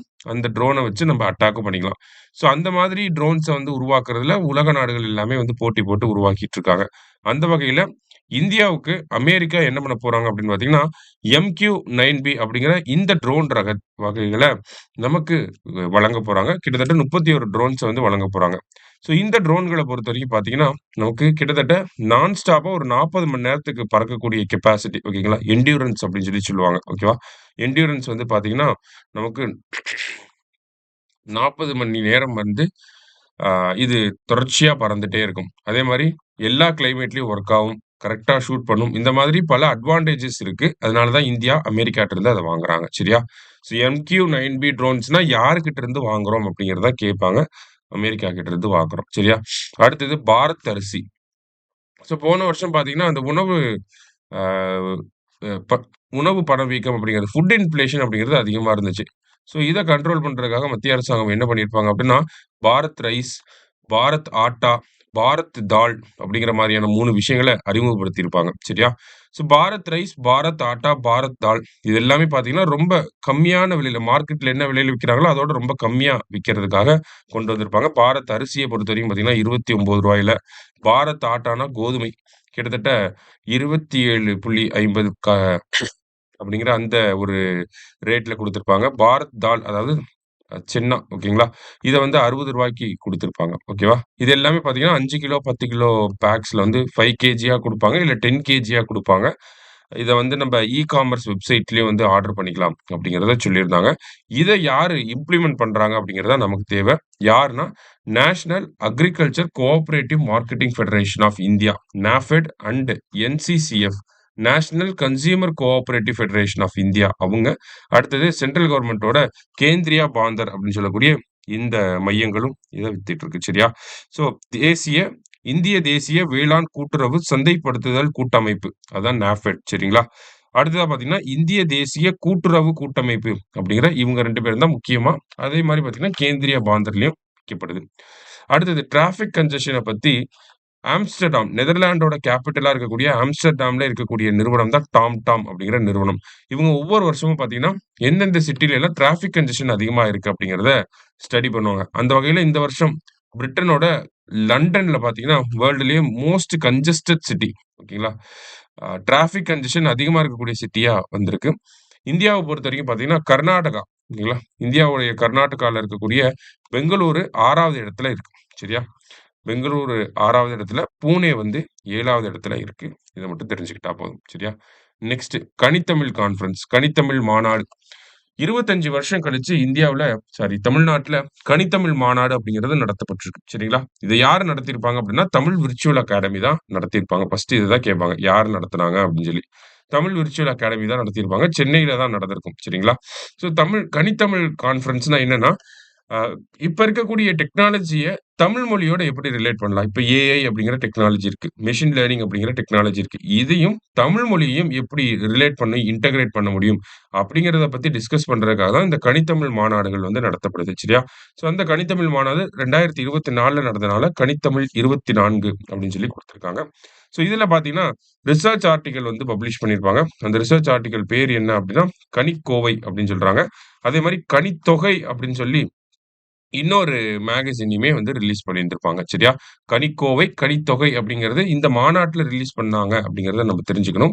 அடுத்ததா பார்த்தீங்கன்னா, சிங்கப்பூர் ஏஐ அவங்க இருக்காங்க இல்லையா? ஸோ அவங்களோட தமிழ் லாங்குவேஜ்க்கான ஒரு லாங்குவேஜ் மாடல கிரியேட் பண்றது, ஏஐ லாங்குவேஜ் மாடல கிரியேட் பண்றதுக்காக ஒரு ஒப்பந்தம் அப்படிங்கிறத போட்டிருப்போம். அதே மாரி இந்திய அளவுல பார்த்தீங்கன்னா, லாங்குவேஜ் கான்ஃபரன்ஸ்க்காக ஓகேங்களா? சாரி லாங்குவேஜ் டெக்னாலஜிக்காக கான்ஃபரன்ஸ் நடத்துனது யாருன்னா, அது தமிழ்நாடு தான். ஓகேவா? லாங்குவேஜ் டெக்னாலஜிக்காக ஒரு கான்ஃபரன்ஸ் நடத்துனதும் நம்ப தான். அடுத்தது பாரத் ரத்னா விருதுகள பத்தி குடுத்திருக்காங்க. ஸோ பாரத ரத்னா யார் யாருக்கு வழங்கப்பட்டுச்சு அப்படிங்கிற டேட்டாவ தெரிஞ்சுக்கோங்க. சரியா? சரண் சிங் அவர்கள் உத்தரப்பிரதேசோட முன்னாள் முதலமைச்சராக இருந்தவரு. சரண் சிங் அதுக்கப்புறம் பிரைம் மினிஸ்டராவும் 1979, 1980ல இருந்திருப்பார். சரிங்களா? அடுத்தது நரசிம்ம ராவ் அவர்கள் 1991லேருந்து 96 வரைக்கும் பிரைம் மினிஸ்டரா இருந்திருப்பார். தென்னிந்தியாவிலிருந்து தேர்ந்தெடுக்கப்பட்ட முதல் பிரைம் மினிஸ்டரா இருந்திருப்பார். அடுத்ததா பார்த்தீங்கன்னா, கர்ப்பூரி தாக்கூர். இவர் வந்து பார்த்தீங்கன்னா, பீகாரோட சீஃப் மினிஸ்டரா இருந்திருப்பார்.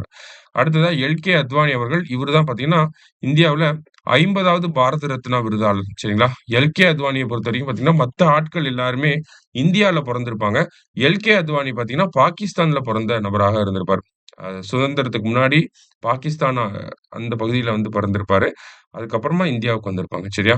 அடுத்ததா பார்த்தீங்கன்னா, எம்.எஸ். சுவாமிநாதன் அவர்கள். எம்.எஸ். சுவாமிநாதன் அவர்கள பத்தி நமக்கு தெரியும். Father of green revolution in India. சரியா? ஸோ இந்த வருஷம் 2024ல பார்த்தீங்கன்னா, மொத்தம் 5 பேருக்கு பாரத ரத்னா விருதுகள் வந்து வழங்கப்பட்டிருக்கும். அதுக்கு முன்னாடி ஹையஸ்ட்டா 1999ல 4 பேருக்கு பாரத ரத்னா விருதுகள் வழங்கப்பட்டிருக்கும். சரியா? அடுத்தது வாட்டர் ஆக்ட். வாட்டர் ஆக்ட் 1974 ரொம்ப முக்கியமான ஒரு சட்டம். இந்தியாவுல மத்திய மாசு கட்டுப்பாட்டு வாரியம், மாநிலங்கள் அளவுல மாசு கட்டுப்பாட்டு வாரியங்கள உருவாக்குறதுக்கு வழிவகை செஞ்ச ஒரு சட்டம் அப்படின்னு பார்த்தீங்கன்னா, அது வாட்டர் ஆக்ட் தான். சரிங்களா? இந்த வாட்டர் ஆக்ட்ட சமீபத்தில வந்து அமெண்ட் பண்ணியிருப்பாங்க.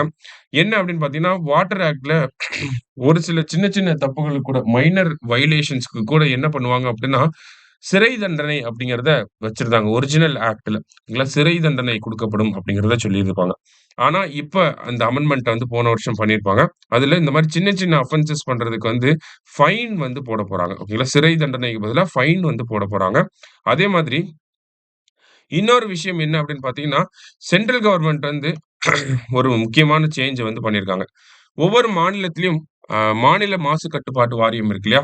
அந்த மாநில மாசு கட்டுப்பாட்டு வாரியத்தோட தலைவர தேர்ந்தெடுக்கிறதுக்கான விதிகள மத்திய அரசாங்கம் வழங்கும் அப்படிங்கிறத சொல்லியிருக்காங்க. அந்த கைட்லைன்ஸ வந்து மத்திய அரசாங்கம் குடுக்கும்.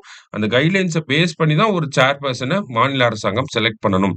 அப்படிங்கிற அந்த ஒரு சேஞ்சையும் சொல்லியிருப்பாங்க. 2 முக்கியமான சேஞ்சஸ் இது 2ம் சரிங்களா? அடுத்தது ஐஐடி கேம்பஸ். ஃபாரின் கண்ட்ரீஸ்ல ஐஐடி கேம்பஸ நம்ம தொடங்கிட்டு இருக்கோம்.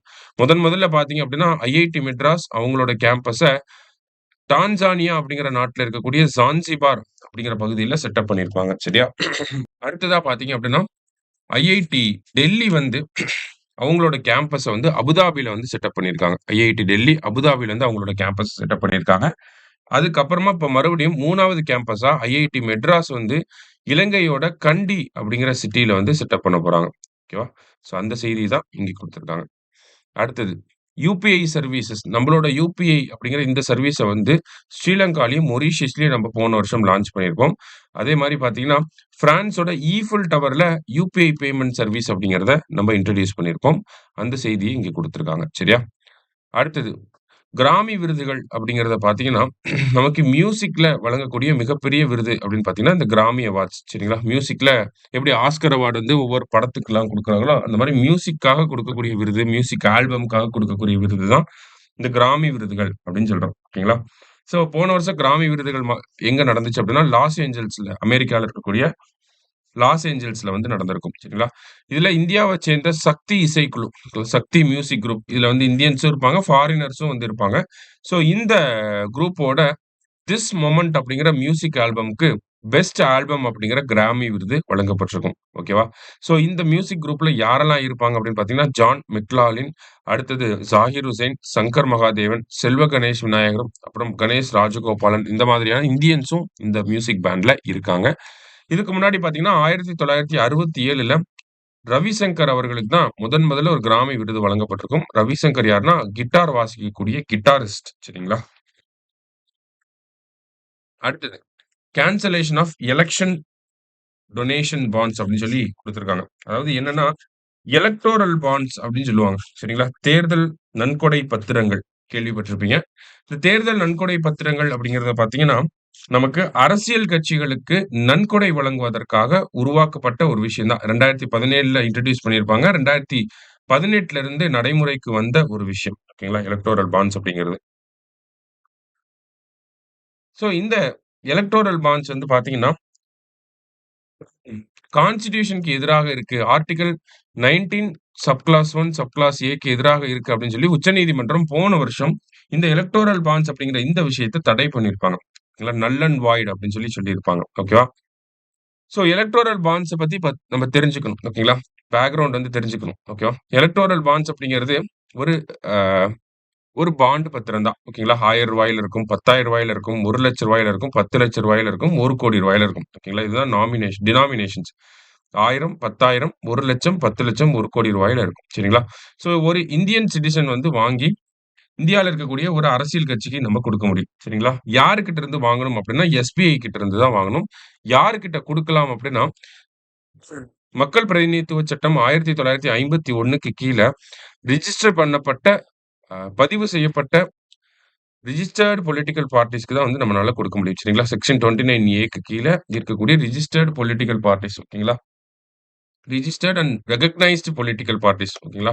இப்ப மாநில கட்சிகள், மத்திய அளவுல பார்த்தீங்கன்னா, தேசிய கட்சிகள்லாம் இருப்பாங்க இல்லையா? இந்த தேசிய கட்சிகளுக்கும், மாநில அளவுல இருக்கக்கூடிய மாநில கட்சிகள் ஓகேங்களா? அங்கீகரிக்கப்பட்ட கட்சிகள் அப்படின்னு சொல்றாங்க இல்லையா? அவங்களுக்கு தான் நம்ப இத குடுக்க முடியும். சரியா? ஸோ இதுல என்ன ஒரு விஷயம் அப்படின்னு பார்த்தீங்கன்னா, டிரான்ஸ்பரன்சிய புரமோட் பண்றதுக்காக தான் இந்த எலக்டோரல் பாண்ட்ஸ் அப்படிங்கிற நடைமுறைய மத்திய அரசாங்கம் கொண்டு வந்திருப்பாங்க. இருந்தாலும் இது அடிப்படை உரிமைகள மீறக்கூடிய வகையில இருக்கு அப்படின்னு சொல்லி மத்திய அளவுல உச்சநீதிமன்றம் அத ரத்து பண்ணிட்டாங்க. சரியா? அடுத்தது மக்களை தேடி ஆய்வகம் அப்படின்னு சொல்லி குடுத்திருக்காங்க. எப்படி நமக்கு மக்களை தேடி மருத்துவம் அப்படிங்கிற திட்டம் இருக்கோ, அதே மாரி தான் இந்த மக்களை தேடி ஆய்வகம் அப்படிங்கிற திட்டம். மக்களை தேடி மருத்துவம்ல என்ன பண்றாங்க, நான் கம்யூனிகபிள் டிசீசஸ்க்காக மக்களோட இல்லங்களுக்கே போய் அ டெஸ்டிங்லாம் வந்து பண்றாங்க. ஓகேவா? அதே மாதிரி மக்களை தேடி ஆய்வகம் அப்படிங்கிறத பார்த்தீங்கன்னா, நமக்கு கிட்டத்தட்ட 63 வகையான டெஸ்ட் ஓகேங்களா? பிளட் டெஸ்ட், பிரஷர் அந்த மாரியான டெஸ்டிங் எல்லாமே மக்களோட வீடுகளுக்கே போய் பண்றாங்க. இந்த ஒரு திட்டத்த பிப்ரவரி 5, 2024ல கன்னியாகுமரியில இருக்கக்கூடிய தொல்லவிளை அப்படிங்கிற அந்த பகுதியில தொடங்கி வச்சிருப்பாங்க தமிழக அரசாங்கம். சரிங்களா? அது மட்டும் இல்லாம தமிழ்நாட்டுல இருக்கக்கூடிய பிரைமரி ஹெல்த் சென்டர் ஓகேங்களா? ஆரம்ப சுகாதார நிலையங்கள் கிட்டத்தட்ட 1622 ஆரம்ப சுகாதார நிலையங்களுக்கு தேசிய தர நிர்ணய சான்றிதழ் வழங்கப்பட்டிருக்கு. அந்த செய்தியையும் இங்க குடுத்திருக்காங்க. சரியா? அந்த பிரைமரி ஹெல்த் சென்டர்ஸ்ல பார்த்தீங்கன்னா, இதுவரைக்கும் 29 வகையான டெஸ்டிங் வந்து பண்ணிட்டு இருந்தாங்க. இப்போ 34 வகையான டெஸ்டிங் வந்து பண்ணிட்டு இருக்காங்க. சரியா? அடுத்தது இன்சாட் 3டிஎஸ். ஸோ இந்த இன்சாட் 3டிஎஸ் அப்படிங்கிறது பார்த்தீங்கன்னா, நமக்கு ஜிஎஸ்எல்வி F14ல வந்து லான்ச் பண்ணியிருப்பாங்க. எந்த டேட்ல லான்ச் பண்ணியிருப்பாங்க அப்படின்னு பார்த்தீங்கன்னா, பிப்ரவரி மாதம் 14ஆம் தேதி இந்த ஜிஎஸ்எல்வி F14 அப்படிங்கிறத லான்ச் பண்ணியிருப்பாங்க. எங்க இருந்துன்னா, ஆந்திர பிரதேஷ்ல இருந்து லான்ச் பண்ணியிருக்காங்க. ஸோ என்ன சேட்டலைட் இது அப்படின்னு பார்த்தீங்கன்னா, இது வந்து ஒரு வெதர் மானிட்டரிங் சேட்டலைட் தான். சரிங்களா? இதே மாதிரி நமக்கு இன்சாட் 3டி அப்படிங்கிற ஒரு சேட்டலைட் இருக்கு. 3டிஆர் அப்படின்னு சொல்லி இன்னொரு சேட்டலைட்டும் இருக்கு. எல்லாமே அந்த இன்சாட் வரிசைன்னு பார்த்தாலே நமக்கு வெதர் மானிட்டரிங் சேட்டலைட் தான். இன்சாட் 3டி, இன்சாட் 3டிஆர், இப்போ 3டிஎஸ் அப்படிங்கிறத நம்ம அனுப்பியிருக்கோம். இன்சாட் 3டி அப்படிங்கிறது 2013ல லான்ச் பண்ணியிருப்பாங்க. இன்சாட் 3டிஆர் 6 அப்படின்னா 6ன்னு வரணும். அப்ப 2016ல லான்ச் பண்ணியிருப்பாங்க. ஸோ இந்த டேட்டாவ மட்டும் தெரிஞ்சுக்கோங்க. சரியா? இப்ப 2024ல இன்சாட் 3டிஎஸ் அப்படிங்கிறத லான்ச் பண்ணியிருக்காங்க. ஓகேவா? அடுத்தது பிராட் பேக் டூ எர்த் அப்படின்னு சொல்லி குடுத்திருக்காங்க இல்லையா? இது என்ன அப்படின்னு பார்த்தீங்கன்னா, நமக்கு இந்திய அரசு இந்தியாவுல இருக்கக்கூடிய இஸ்ரோ கார்ட்டோசாட் அப்படிங்கிற சேட்டலைட்ட ஜனவரி 10, 2007ல லான்ச் பண்ணியிருப்பாங்க. கார்ட்டோசாட் அப்படிங்கிற சேட்டலைட்ட. ஸோ இந்த சேட்டலைட்ட பார்த்தீங்கன்னா, இப்போ அதனுடைய லைஃப் டைம் முடிஞ்சதுக்கு அப்புறமா மறுபடியும் அத பூமிக்கே கொண்டு வந்துட்டோம். பூமிக்கு கொண்டு வந்து இந்தியன் ஓஷன்ல அத விழுக வச்சிருக்கோம். சரிங்களா? எங்க வந்து விழுந்திருக்கும்னா, இந்தியன் ஓஷன்ல வந்து விழுந்திருக்கும். எதுக்காக இத இந்தியாவோட இஸ்ரோ வந்து பண்ணியிருக்காங்க அப்படின்னு பார்த்தீங்கன்னா, டெப்ரிஸ் ஃப்ரீ ஸ்பேஸ் மிஷன் ஓகேங்களா? விண்வெளி விண்வெளியில அந்த குப்பைகள் இல்லாத ஒரு விண்வெளிய உருவாக்கணும் அப்படிங்கிறது இந்திய அரசாங்கத்தோட இஸ்ரோவோட இலக்கு. சரிங்களா? So debris free space mission அப்படிங்கிறதோட டார்கெட் என்ன அப்படின்னு பார்த்தீங்கன்னா, 2030. 2030க்குள்ள நம்மளோட இந்தியா அனுப்பப்பட்ட அந்த சேட்டலைட்ஸ் அது எல்லாமே லைஃப் டைம் முடிஞ்சிருச்சுன்னா, அத மறுபடியும் பூமிக்கே கொண்டு வரணும். ஓகேங்களா? அதுதான் நம்மளோட இலக்கு. ஏன் அப்படின்னு பார்த்தீங்கன்னா, இந்த டெப்ரிஸ் இருக்கனால, அந்த டெப்ரிஸ் அப்படிங்கிறது ஒரே இடத்திலே இருக்காது. சுத்திக்கிட்டே இருக்கும். இந்த டெப்ரிஸ்லாம் என்ன பண்ணுதுன்னா, ஆல்ரெடி வொர்க்கிங்ல இருக்கக்கூடிய சேட்டலைட்ட வந்து அது மேல வந்து மோதி, அதனுடைய செயல்பாடுகளையும் பாதிக்க செய்யுது. இதனால தான் நம்ம என்ன பண்றோம்னா, இந்த டெப்ரிஸ் ஃப்ரீ ஸ்பேஸ் மிஷன் அப்படிங்கிற டார்கெட்ட வந்து நம்ம ஃபிக்ஸ் பண்ணியிருக்கோம். சரியா? ஸோ அத பத்தி தான் இங்க குடுத்திருக்காங்க. அடுத்ததா பார்த்தீங்கன்னா, 58த் ஞானபீட விருது அப்படின்னு சொல்லி குடுத்திருக்காங்க. இந்த 58த் ஞானபீத் அவார்ட் அப்படிங்கிறது யாருக்கு வழங்கப்பட்டிருக்கும் அப்படின்னா, உருது போயட்டா இருக்கக்கூடிய குல்சார் அவர்களுக்கும், சமஸ்கிருத போயட்டா இருக்கக்கூடிய ராம் பத்ராச்சார்யா அவர்களுக்கும் வழங்கப்பட்டிருக்கு. ஓகேவா? ஸோ குல்சார் அவர்கள பொறுத்தவரைக்கும் பார்த்தீங்கன்னா, 2002ல சாகித்ய அகாடமி விருது வாங்கியிருப்பாரு. 2004ல பத்மபூஷன் விருது வாங்கியிருப்பாரு.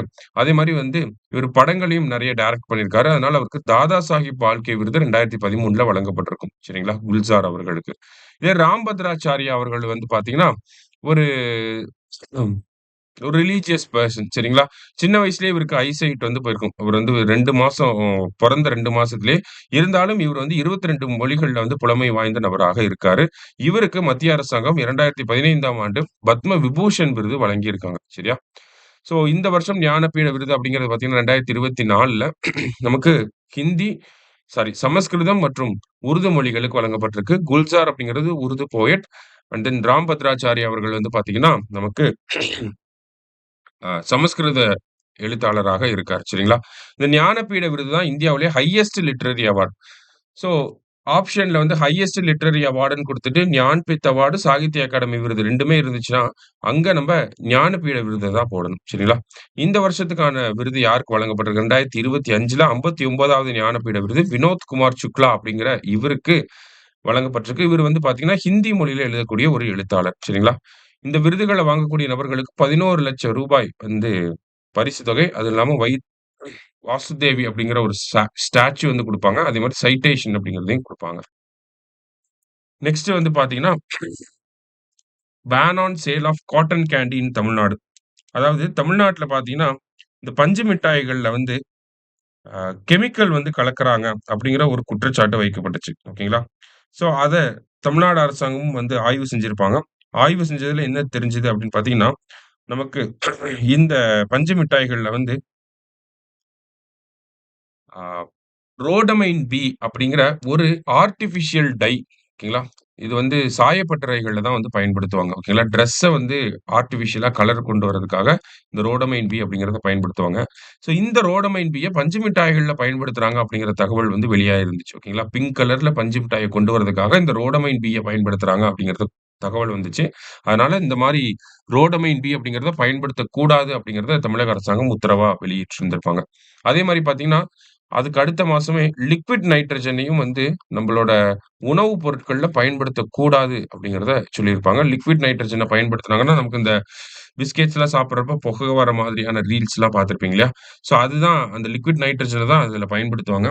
லிக்விட் நைட்ரஜன பயன்படுத்துறனால என்ன ஆகுது அப்படின்னு பார்த்தீங்கன்னா, நமக்கு ஃபுட் பைப்பே வந்து ஃப்ரீஸ் ஆகக்கூடிய ஒரு கண்டிஷன் ஏற்படலாம். அதனால உயிரிழப்புகள் ஏற்படும். ஸோ அதனால இதெல்லாம் பேன் பண்ணியிருக்காங்க. சரியா? அடுத்தது இன்டர்நேஷனல் செக்யூரிட்டி கான்ஃபரன்ஸ். இந்த செக்யூரிட்டி கான்ஃபரன்ஸ்‌க்கு பேரு மியூனிக் செக்யூரிட்டி கான்ஃபரன்ஸ் அப்படின்னு சொல்லுவாங்க. மியூனிக் அப்படிங்கிற நகரம் எங்க இருக்கு அப்படின்னா, ஜெர்மனில இருக்கு. ஓகேங்களா? 2ஆம் உலகப் போர் ஆரம்பிக்கிறதுக்கு முக்கியமான காரணமா இருந்த நகரம் தான் இந்த மியூனிக் அப்படிங்கிற நகரம். ஸோ அந்த நகரத்தில தான் மியூனிக் செக்யூரிட்டி கான்ஃபரன்ஸ் அப்படிங்கிறது நடக்குது. கிட்டத்தட்ட 1963ஆம் ஆண்டுலேருந்து ஒவ்வொரு வருஷமும் இந்த மியூனிக் செக்யூரிட்டி கான்ஃபரன்ஸ் அப்படிங்கிறது நடக்கும். ஒவ்வொரு மாநாட்டிலயும் என்ன டிஸ்கஸ் பண்ணுவாங்கன்னா, அந்த வருஷம் என்ன கான்ஃப்ளிக்ட் இன்டர்நேஷனல் லெவல்ல போயிட்டு இருக்கு. அத எப்படி நம்ம நிறுத்த முடியும்? எப்படி அமைதிக்கு வழி வகுக்க முடியும்? அப்படிங்கிறத டிஸ்கஸ் பண்ணுவாங்க. சரியா? அடுத்ததா நித்தி ஆயோக்கோட ரிப்போர்ட் வந்து குடுத்திருக்காங்க. இந்தியாவுல 2050ஆம் ஆண்டுல பார்த்தீங்கன்னா, கிட்டத்தட்ட 19.5% பார்த்தீங்கன்னா, எல்டர்லி பாப்புலேஷன் இருப்பாங்க அப்படிங்கிறத சொல்லியிருப்பாங்க. ஸோ அப்ப எல்டர்லி பாப்புலேஷனுக்கு உண்டான விஷயங்கள வந்து பண்ணணும் அப்படின்னு சொல்லி ஒரு சில ரெக்கமெண்டேஷன்ஸ் வந்து குடுத்திருப்பாங்க நித்தி ஆயோக். என்ன ரெக்கமெண்டேஷன் குடுத்திருக்காங்க அப்படின்னா, ஒரு நேஷனல் லெவல்ல எல்டர் பீப்பிள்க்காக ஒரு வெப்சைட்ட கிரியேட் பண்ணணும். அடுத்ததா அ சீனியர் சிட்டிசன்ஸ் பார்த்தீங்கன்னா, அவங்களோட 60 வயசுக்கு மேல இருக்கவங்கள நம்ம சீனியர் சிட்டிசன் சொல்லுவோம். இவங்க எல்லாருமே அவங்களோட 60 வயசுக்கு மேல இருக்கக்கூடிய வாழ்க்கைய எப்படி கழிப்பாங்க அப்படின்னா, பேங்க்ல அவங்க போட்டு வச்சிருக்க காச எடுத்து தான் அந்த அவங்களோட வாழ்க்கை அப்படியே அதுக்கப்புறம் போகும். ஸோ, அதனால அவங்களோட பேங்க் சேவிங்ஸ்ல வந்து இன்ட்ரெஸ்ட் ரேட்ட அதிகப்படுத்தணும் அப்படின்னு சொல்லி சொல்றாங்க. அதே மாரி பார்த்தீங்கன்னா, எல்டர்லி பீப்பிள் பயன்படுத்தக்கூடிய பொருட்கள் ஓகேங்களா? மூத்த குடிமக்கள் பயன்படுத்தக்கூடிய பொருட்கள் மேல ஜிஎஸ்டிய வந்து கம்மி பண்ணணும் அப்படிங்கிறத சொல்லியிருக்காங்க. அடுத்ததா பார்த்தீங்கன்னா, பிரைவேட் ஹாஸ்பிட்டல்ஸ் எல்லாமே ஆ இந்த எல்டர்லி பீப்பிள்க்கு குடுக்கக்கூடிய மருத்துவத்த கொஞ்சம் டிஸ்கவுண்டட் ரேட்ல குடுக்கணும் அப்படின்னு சொல்றாங்க. கார்ப்பரேட் சோசியல் ரெஸ்பான்சிபிலிட்டி அப்படின்னு சொல்லி ஒரு சிஎஸ்ஆர் ஃபண்ட் அப்படின்னு சொல்லுவாங்க. ஸோ இந்த சிஎஸ்ஆர் ஃபண்ட் எல்லாமே வந்து நம்ம புவர் ஐ மீன் மூத்த குடிமக்கள்லயே ஏழை குடிமக்கள் இருப்பாங்க இல்லையா? ஸோ அவங்களோட நலனுக்காக பயன்படுத்தணும் அப்படிங்கிறத சொல்றாங்க. அதேமாரி இந்தியாவுல இந்த எல்டர்லி பாப்புலேஷன் அதிகமாகறனால, கெரியாட்ரிக் மெடிசின் பிசினஸ் அப்படிங்கிறது வளரும் அப்படிங்கிறத சொல்லியிருக்காங்க. கெரியாட்ரிக் கேர் அப்படின்னு சொல்லுவாங்க. அப்படின்னா மூத்த குடிமக்கள் நலன். சரிங்களா? ஸோ அந்த பிசினஸ் வந்து வளரப்போகுது அப்படிங்கிறதையும் சொல்லியிருப்பாங்க. வேற என்னலாம் இருக்கு அப்படின்னு பார்த்தீங்கன்னா, இப்போ கரண்ட்டா 10% வந்து சீனியர் சிட்டிசன்ஸ் இருக்காங்க. இவங்க 19.5% இன்கிரீஸ் ஆக போறாங்க அப்படிங்கிறத சொல்லியிருக்காங்க. சரியா? அடுத்ததா சோலார் பவர் ஜெனரேஷன் இன் தமிழ்நாடு. ஓகேங்களா? அதாவது தமிழ்நாட பொறுத்தவரைக்கும் பார்த்தீங்கன்னா, solar power generation capacity 7426 megawatt இருக்கு. இந்திய அளவுல பார்த்தீங்கன்னா, ராஜஸ்தான் 1, குஜராத் 2, கர்நாடகா 3, 4த்துல யார் இருக்காங்கன்னா, தமிழ்நாடு வந்து இருக்காங்க. சரியா? Next distribution of 26 lakh indelible ink bottles அப்படின்னு சொல்லி குடுத்திருக்காங்க. அதாவது தேர்தல் காலகட்டத்தில நம்ப இந்த இன்டெலிபிள் இங்க் அப்படிங்கிறத பயன்படுத்தணும். நமக்கு ஓட்டு போட்டோனே லெஃப்ட் ஹேண்ட்ல மை வைப்பாங்க இல்லையா? அதுதான் அந்த இன்டெலிபிள் இங்க் அப்படின்னு சொல்லுவாங்க. வச்ச கொஞ்ச நாளைக்கு ஒரு 4, 5 நாளைக்கு பார்த்தீங்கன்னா, அது அழியாமயே இருக்கும்.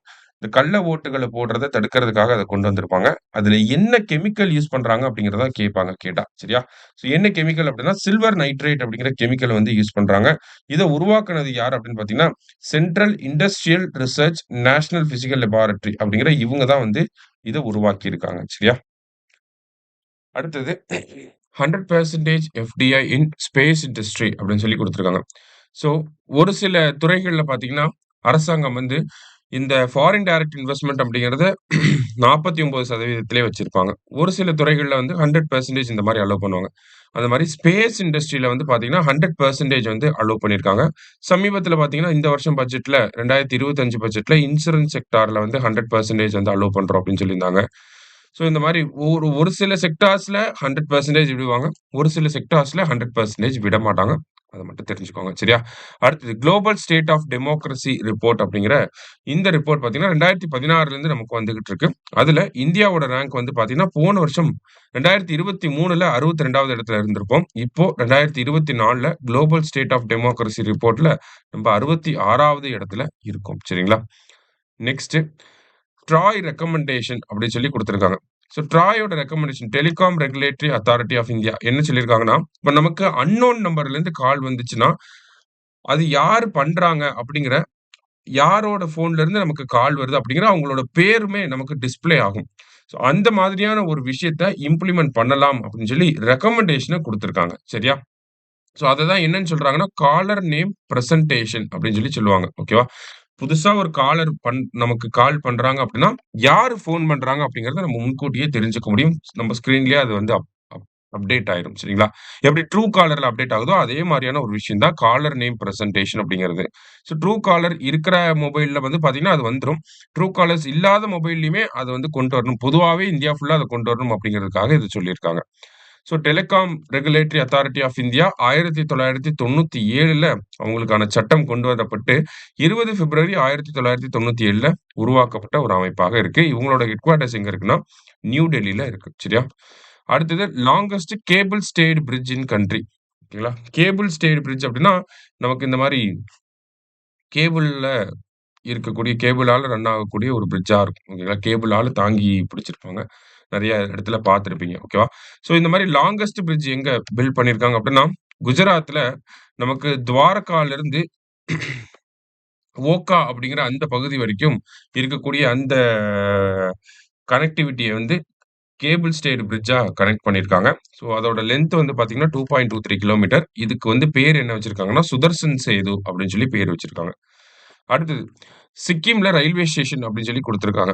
சிக்கிம்ல இதுவரைக்கும் பார்த்தீங்கன்னா, நமக்கு ட்ரெயின்ஸு ஐ மீன் ரயில்வே ஸ்டேஷனே இருந்தது கிடையாது. இப்ப தான் முதல் முறையா ராங்போ அப்படிங்கிற பகுதியில ஒரு ரயில்வே ஸ்டேஷன கொண்டு வரப்போறாங்க. சரியா? அடுத்தது லோக்பாலோட தலைவராக யார் அப்பாயிண்ட் பண்ணியிருக்காங்கன்னா, ஏஎம் கான்வில்கர். லோக்பால் லோக் ஆயுக்தா சட்டம் 2013ல வந்திருக்கும். இதுல லோக்பால் அப்படிங்கிற இந்த அமைப்பு பார்த்தீங்கன்னா, மத்திய அளவுல இருக்கக்கூடிய நம்மளோட பிரைம் மினிஸ்டர், மத்திய அமைச்சர்கள், எம்பிக்கள் மற்றும் குரூப் ஏ, குரூப் பில இருக்கக்கூடிய அரசு அதிகாரிகள் இவங்கலாம் ஊழல் பண்ணா அவங்கள விசாரிக்கக்கூடிய அமைப்பா லோக்பால் அப்படிங்கிற அமைப்பு இருக்கும். இதனுடைய தலைவர தேர்ந்தெடுக்கிறதுக்கு ஒரு செலக்ஷன் கமிட்டி இருக்கு. சரிங்களா? அந்த செலக்ஷன் கமிட்டில யாரெல்லாம் இருப்பாங்கன்னா, பிரைம் மினிஸ்டர் இருப்பாரு, ஸ்பீக்கர் ஆஃப் லோக்சபா இருப்பாங்க, லீடர் ஆஃப் ஆப்போசிஷன் லோக்சபால இருக்கக்கூடிய எதிர்க்கட்சி தலைவர் வந்து இருப்பாரு. அதுக்கப்புறமா சீஃப் ஜஸ்டிஸ் ஆஃப் இந்தியா இல்ல ஒரு சுப்ரீம் கோர்ட் ஜட்ஜ் வந்து வருவாங்க. அது இல்லாம ஒரு எமினன்ட் ஜூரிஸ்ட் வந்து இருப்பாரு. இத எமினன்ட் ஜூரிஸ்ட்ட பிரசிடென்ட் வந்து நாமினேட் பண்ணுவாரு. சரிங்களா? ஸோ இந்த மாரி இவங்கலாம் சேர்ந்து தான் ஒரு லோக்பாலோட பிரசிடென்ட்ட வந்து தேர்ந்தெடுக்கிறாங்க. அவரோட பதவிக்காலம் அப்படிங்கிறது பார்த்தீங்கன்னா, 5 years or 70 years of age. சரியா? அடுத்தது ககன்யான் திட்டம். இந்தியாவோட first human space flight programme அப்படின்னு சொல்லுவாங்க. அதாவது விண்வெளிக்கு மனிதர்கள அனுப்பக்கூடிய இந்தியாவுடைய முதல் திட்டம் தான் இந்த ககன்யான் அப்படிங்கிற திட்டம். எந்த லான்ச் வெஹிக்கிள்ல அனுப்ப போறாங்க அப்படின்னா, GSLV மாக் 3 அப்படிங்கிற லான்ச் வெஹிக்கிள். இதுல வந்து க்ரூ மாடல், சர்வீஸ் மாடல் அப்படின்னு சொல்லி 2 பேலோட் வந்து இருக்கு. சரிங்களா? ஸோ இந்த ககன்யான் திட்டத்த பொறுத்தவரைக்கும் பார்த்தீங்கன்னா, யாரு விண்வெளிக்கு போறாங்க அப்படிங்கிறது தெரியாமயே இருந்துச்சு. பிப்ரவரி 2024ல தான் நம்ம பிரதமர் வந்து அவங்கள அறிமுகப்படுத்தி வச்சிருப்பார். அந்த 4 பேர். யாரெல்லாம் அவங்க அப்படின்ற இந்த பேர் தான் முக்கியம் இந்த ஆர்டிகல்ல. பிரசாந்த் பாலகிருஷ்ணன் நாயர், அங்கத் பிரதாப், அஜித் கிருஷ்ணன், சுபான்ஷு சுக்லா அப்படின்னு சொல்லக்கூடிய இந்த 4 பேர தான் வந்து நம்ம செலக்ட் பண்ணியிருக்கோம். ககன்யான் திட்டத்துக்கு கீழ விண்வெளிக்கு அனுப்புறதுக்காக. சரிங்களா? ஸோ அவங்கள பத்தி தான் குடுத்திருக்காங்க. இவங்களோட சேர்ந்து பார்த்தீங்கன்னா, வியோமித்ரா அப்படிங்கிற ஒரு ஹியூமனாய்டு ரோபோட்டும் போகப்போது. இந்த வியோமித்ரா அப்படிங்கிற வார்த்தையே பார்த்தீங்கன்னா, சமஸ்கிருத வார்த்தை. வியோம்னா ஸ்பேஸ்ன்னு அர்த்தம். மித்ரானா ஃப்ரெண்டுன்னு அர்த்தம். இந்த ஆஸ்ட்ரோநாட்ஸ அசிஸ்ட் பண்றதுக்காக இந்த வியோமித்ரா அப்படிங்கிற ஹியூமனாய்டு ரோபோட்டையும் நம்ம அனுப்ப போறோம். சரிங்களா? அடுத்தது மொரார்ஜி தேசாய் அவர்கள பத்தி குடுத்திருக்காங்க. ஸோ இந்தியாவிலே ஒரே ஒரு பிரதமருக்கு தான் பிப்ரவரி 29ஆம் தேதி பிறந்த நாள் வரும். ஓகேங்களா? லீப் இயர்ல பிறந்த பிரதமர் அப்படின்னா மொரார்ஜி தேசாய் அவர்கள். அதே மாரி பார்த்தீங்கன்னா, நமக்கு பாகிஸ்தானோட உயரிய விருதாக கருதப்படக்கூடிய நிஷான் இ பாகிஸ்தான் அப்படிங்கிற விருத வாங்குன ஒரே நபர் யாரு? ஒரே இந்தியர் யார் அப்படின்னா, அதுவுமே நம்மளுடைய மொரார்ஜி தேசாய் அவர்கள் தான். ஸோ எங்க பிறந்திருப்பார் அப்படின்னு பார்த்தீங்கன்னா, குஜராத்தோட குல்தார் அப்படிங்கிற பகுதியில பிறந்த அ மொரார்ஜி தேசாய் அவர்கள் அப்பயே வந்து சிவில் சர்வீஸ் எக்ஸாம் பாஸ் பண்ணி ஒரு 12 வருஷம் சர்வீஸ்ல இருந்திருப்பார். அதுக்கப்புறமா குவிட் இந்தியா மூவ்மென்ட்ல காந்திஜியோட இன்விடேஷன் மூலியமா காங்கிரஸ்ல சேர்ந்து குவிட் இந்தியா மூவ்மென்ட்ல வந்து பார்ட்டிசிபேட் பண்ணியிருப்பாரு. அதுக்கப்புறமா பாம்பேல நடந்த 1937 தேர்தல்ல வந்து வெற்றி பெற்றிருப்பார். இண்டிபெண்டன்ஸ்க்கு பிறகு பார்த்தீங்கன்னா, பாம்பேவோட சீஃப் மினிஸ்டரா வந்து இருந்திருப்பார். பாம்பே வந்து 2ஆ பிரிச்சிருப்பாங்க இல்லையா? மகாராஷ்டிரா, குஜராத் அப்படின்னு சொல்லி. ஸோ அத எதிர்த்து சீஃப் மினிஸ்டர் பதவியிலிருந்து ரிசைன் பண்ணியிருப்பார். அதுக்கப்புறமா மத்திய அளவுல பினான்ஸ் மினிஸ்டரா 1958ல வந்திருப்பார். அடுத்ததா அதுக்கப்புறமா தான் மொரார்ஜி தேசாய் அவர்களுக்கும், இந்திரா காந்தி அவர்களுக்கும் பிரச்சனை ஏற்பட்டிருக்கும். அவர் காங்கிரஸ்லேருந்து பிரிஞ்சு போயிருவாரு. எமர்ஜென்சி டைம்ல அவர் வந்து கிட்டத்தட்ட ஒரு 19 மாசம் சிறையில வச்சிருந்திருப்பாங்க. அதுக்கப்புறம் வெளிய வந்ததுக்கு அப்புறமா, அ தனியா நின்னு பிரதமராகவும் ஆயிருப்பாரு. சரிங்களா? ஸோ இங்க வந்து அவரோட சும்மா வரலாற பத்தி குடுத்திருக்காங்க. ஜஸ்ட் என்னன்றத பார்த்தோம். சரியா? அடுத்தது ரைசினா டயலாக். ஸோ இந்த ரைசினா டயலாக் அப்படிங்கிறது நம்ம எப்படி மியூனிச் செக்யூரிட்டி கான்ஃபரன்ஸ் அப்படிங்கிறத பார்த்தோமோ, அதே மாரி தான் இந்த ரைசினா டயலாக் அப்படிங்கிறது. இந்த ரைசினா டயலாக்க நடத்தக்கூடிய நாடு யார் அப்படின்னு பார்த்தீங்கன்னா, இந்தியா தான். ஓகேங்களா? ரைசினா அப்படிங்கிற பேர் எதுக்காக வச்சிருக்காங்க? நமக்கும் இந்த பேருக்கும் சம்மந்தமே இல்லையே அப்படிங்கிற மாரி தான் இருக்கும். இருந்தாலும் டெல்லில இந்த பிரதமர் அலுவலகம், பாராளுமன்ற கட்டடம் இதெல்லாமே இருக்கக்கூடிய பகுதிய ரைசினா ஹில்ஸ் அப்படின்னு சொல்லி சொல்லுவாங்க. ரைசினா அப்படின்னு சொல்லி சொல்லுவாங்க. ஸோ அந்த இடத்துல நடக்கக்கூடிய மாநாட்டுக்கு ரைசினா டயலாக் அப்படின்னு சொல்லி பேர் வைக்கிறாங்க. இந்த மாநாடு பார்த்தீங்கன்னா 2016ல இருந்து நடந்துகிட்டு இருக்கு. மினிஸ்ட்ரி ஆஃப் எக்ஸ்டர்னல் அஃபேர்ஸ் வெளியுறவு அமைச்சகமும், அப்சர்வர் ரிசர்ச் ஃபவுண்டேஷன் அப்படிங்கிற இந்த அமைப்பும் சேர்ந்து தான் இந்த மாநாட ஆர்கனைஸ் பண்றாங்க ஒவ்வொரு வருஷமும். எதுக்காக இந்த மாநாடு அப்படின்னு பார்த்தீங்கன்னா, global politics, Jio politics, Jio economics ஓகேங்களா? ஓகேங்களா? புவி அரசியல், புவி பொருளாதாரத்துக்காக இந்தியாவோட பிரத்யேக மாநாடு என்ன அப்படின்னு கேட்டாங்கன்னா, அது இந்த ரைசினா டயலாக் அப்படிங்கிறது தான். சரிங்களா? ஸோ போன வருஷத்துக்கான தீம் என்ன அப்படின்னு பார்த்தீங்கன்னா, சதுரங்கா அப்படிங்கிறது போன வருஷத்துக்கான தீம். ஓகேங்களா? சதுரங்கா அப்படிங்கிறது போன வருஷத்துக்கான தீம். அந்த சதுரங்கா அப்படின்னா 4 வரும். ஓகேங்களா? என்னென்ன அப்படின்னு பார்த்தீங்கன்னா, கான்ஃப்ளிக்ட், கான்டெஸ்ட், கோஆப்பரேட், கிரியேட் அப்படிங்கிறது போன வருஷத்துக்கான தீம். சதுரங்கா அப்படிங்கிறது போன வருஷத்துக்கான தீம். இந்த வருஷம் பார்த்தீங்கன்னா, காலசக்ரா அப்படிங்கிறது இந்த வருஷத்துக்கான தீம். ஓகேங்களா? காலசக்ரா. காலசக்ரா இன் த சென்ஸ் இதுக்கு வந்து என்ன வரும்னா, பீப்பிள், பீஸ் அடுத்தது பிளானட். போன வருஷம்னா Chaturanga, conflict, contest, cooperate, create அப்படிங்கிறது. இந்த வருஷம் Kalachakra, people, peace and planet அப்படிங்கிறது. சரியா? அடுத்தது கேலோ இந்தியா யூத் கேம்ஸ். போன வருஷம் கேலோ இந்தியா யூத் கேம்ஸ் முறையா தென் தமிழகத்துல நடந்திருக்கும். எங்கன்னா சென்னையில தமிழ்நாட்டுல நடந்திருக்கும். சென்னை, மதுரை மற்றும் கோயம்புத்தூர் 3 சிட்டியும் இன்டகிரேட் பண்ணி நடத்தியிருப்பாங்க. சென்னை, மதுரை, அடுத்ததா கோயம்புத்தூர் இந்த 3 சிட்டியும் இன்டகிரேட் பண்ணி நடத்தியிருப்பாங்க. இதுல வந்து ஓவரால் சாம்பியன் யார் அப்படின்னா மகாராஷ்டிரா, தமிழ்நாடுக்கு 2வது இடம் கிடைச்சிருக்கும். இதுல முக்கியமா பார்த்தீங்கன்னா, சிலம்பம் அப்படிங்கிற தமிழ்நாட்டோட ட்ரெடிஷனல் ஸ்போர்ட்ட இந்த கேலோ இந்தியா கேம்ஸ்க்கு கீழ ஆட் பண்ணியிருந்திருப்பாங்க. அடுத்தது கலைஞர் எழுதுகோள் விருது. 2022ஆம் ஆண்டுக்கான எழுதுகோள் விருது யாருக்கு வழங்கப்பட்டுச்சு அப்படின்னா, மூத்த பத்திரிகையாளர் வி.என். சாமி அவர்களுக்கு வழங்கப்பட்டிருக்கும். சரிங்களா? ஸோ இந்த கலைஞர் எழுதுகோள் விருது அப்படிங்கிறது நமக்கு பார்த்தீங்கன்னா, பத்திரிகையாளர்களுக்காக வழங்கக்கூடிய ஒரு விருது தான். சரிங்களா? போன வருஷம் பார்த்தீங்கன்னா, ஆ வி.என். சுவாமி அவர்களுக்கு வழங்கப்பட்டுச்சு. இந்த வருஷம் பார்த்தீங்கன்னா, நக்கீரன் கோபால் அவர்களுக்கும், சுகீதா சாரங்கிராஜ் அப்படிங்கிற அவங்களுக்கும் வழங்கப்பட்டிருக்கும். ஓகேவா? 2024ல வழங்கப்பட்ட விருது யாருக்குன்னா, வி.என். சுவாமி அவர்களுக்கு. 2025ல யாருக்கு வழங்கப்பட்டிருக்கு அப்படின்னா, ஆ நக்கீரன் கோபால் அவர்களுக்கும், சுகீதா சாரங்கராஜ் அவர்களுக்கும் வழங்கப்பட்டிருக்கு. சரியா? அடுத்தது பிரதான் மந்திரி சூரியோதய யோஜனா அப்படின்னு சொல்லி குடுத்திருக்காங்க. ஸோ இந்த பிரதான் மந்திரி சூரியோதய யோஜனா அப்படின்னா என்னன்னா, ஒவ்வொரு வீட்லயும் மொட்டை மாடியில வந்து சோலார் பேனல செட்டப் பண்றதுக்காக மத்திய அரசாங்கம் அறிமுகப்படுத்தின திட்டம் தான் இந்த சூரியோதய யோஜனா அப்படிங்கிற திட்டம். ஸோ நம்ம வீட்ல மொட்டை மாடியில இந்த சோலார் பவர் பிளான்ட் சோலார் பேனல வந்து செட்டப் பண்றனால, ஒவ்வொரு மாசமும் நம்மனால ஒரு 300 யூனிட் எலக்ட்ரிசிட்டிய வந்து சேவ் பண்ண முடியும். சரிங்களா? ஸோ இந்த ஒரு அறிவிப்பு அப்படிங்கிறது நமக்கு பிப்ரவரி மாசம் வந்திருக்கும். அடுத்ததா world's largest grain storage plan. Grain storage plan அப்படிங்கிறத நம்ம பிரைம் மினிஸ்டர் வந்து இனாகரேட் பண்ணியிருப்பாரு. கிட்டத்தட்ட 11 மாநிலங்கள்ல இந்த கிரெயின் ஸ்டோரேஜ் பிளான் அப்படிங்கிறது நடைமுறைக்கு வரப்போகுது. ஓகேங்களா? கிரெயின் ஸ்டோரேஜ் பிளான்னா ஒண்ணும் கிடையாது. Primary agriculture cooperative societies. இவங்கள பேஸ் பண்ணி என்ன பண்ணுவாங்க அப்படின்னா, நமக்கு வேர் ஹவுசஸ், குடோன்ஸ்லாம் வந்து பில்ட் பண்ண போறாங்க. அக்ரிகல்ச்சரோட இன்ஃப்ராஸ்ட்ரக்சர டெவலப் பண்ண போறாங்க. சோ தட் விவசாயிகள் அவங்களோட அந்த விளைபொருட்கள் வந்தோனே அத அந்த ஸ்டோரேஜ் அந்த கிரெயின் ஸ்டோரேஜ்ல வந்து சேவ் பண்ணி வச்சுக்கலாம். சரிங்களா? இந்த இடத்துல பிஏசிஎஸ் அப்படின்னு சொல்லி குடுத்துருக்காங்கல்ல. இந்த பிரைமரி அக்ரிகல்ச்சர் கோஆப்பரேட்டிவ் சொசைட்டீஸ் அப்படிங்கிறத ஃபுல் ஃபார்ம்ல நமக்கு கேட்கலாம். எக்ஸ்பேண்ட் பிஏசிஎஸ் இல்ல பிஏசிஎஸ்ன்னு குடுத்துட்டு அதுக்கு வந்து அ அவங்களே ஒரு குடுத்திருப்பாங்க. அது கரெக்ட்டா, தப்பா அப்படிங்கிறத நமக்கு கேட்கலாம். ஸோ அந்த மாரியும் பார்த்து வச்சுக்கோங்க. சரியா? அடுத்தது தமிழ்நாட்டோட 18வது வைல்ட் லைஃப் சாங்சுரியா என்ன வந்திருக்கு அப்படின்னு பார்த்தீங்கன்னா, தந்தை பெரியார் வைல்ட் லைஃப் சாங்சுரி வந்திருக்கு. சரிங்களா? இந்த தந்தை பெரியார் வைல்ட் லைஃப் சாங்சுரி அப்படிங்கிறது ஈரோடு மாவட்டத்துல இருக்கு.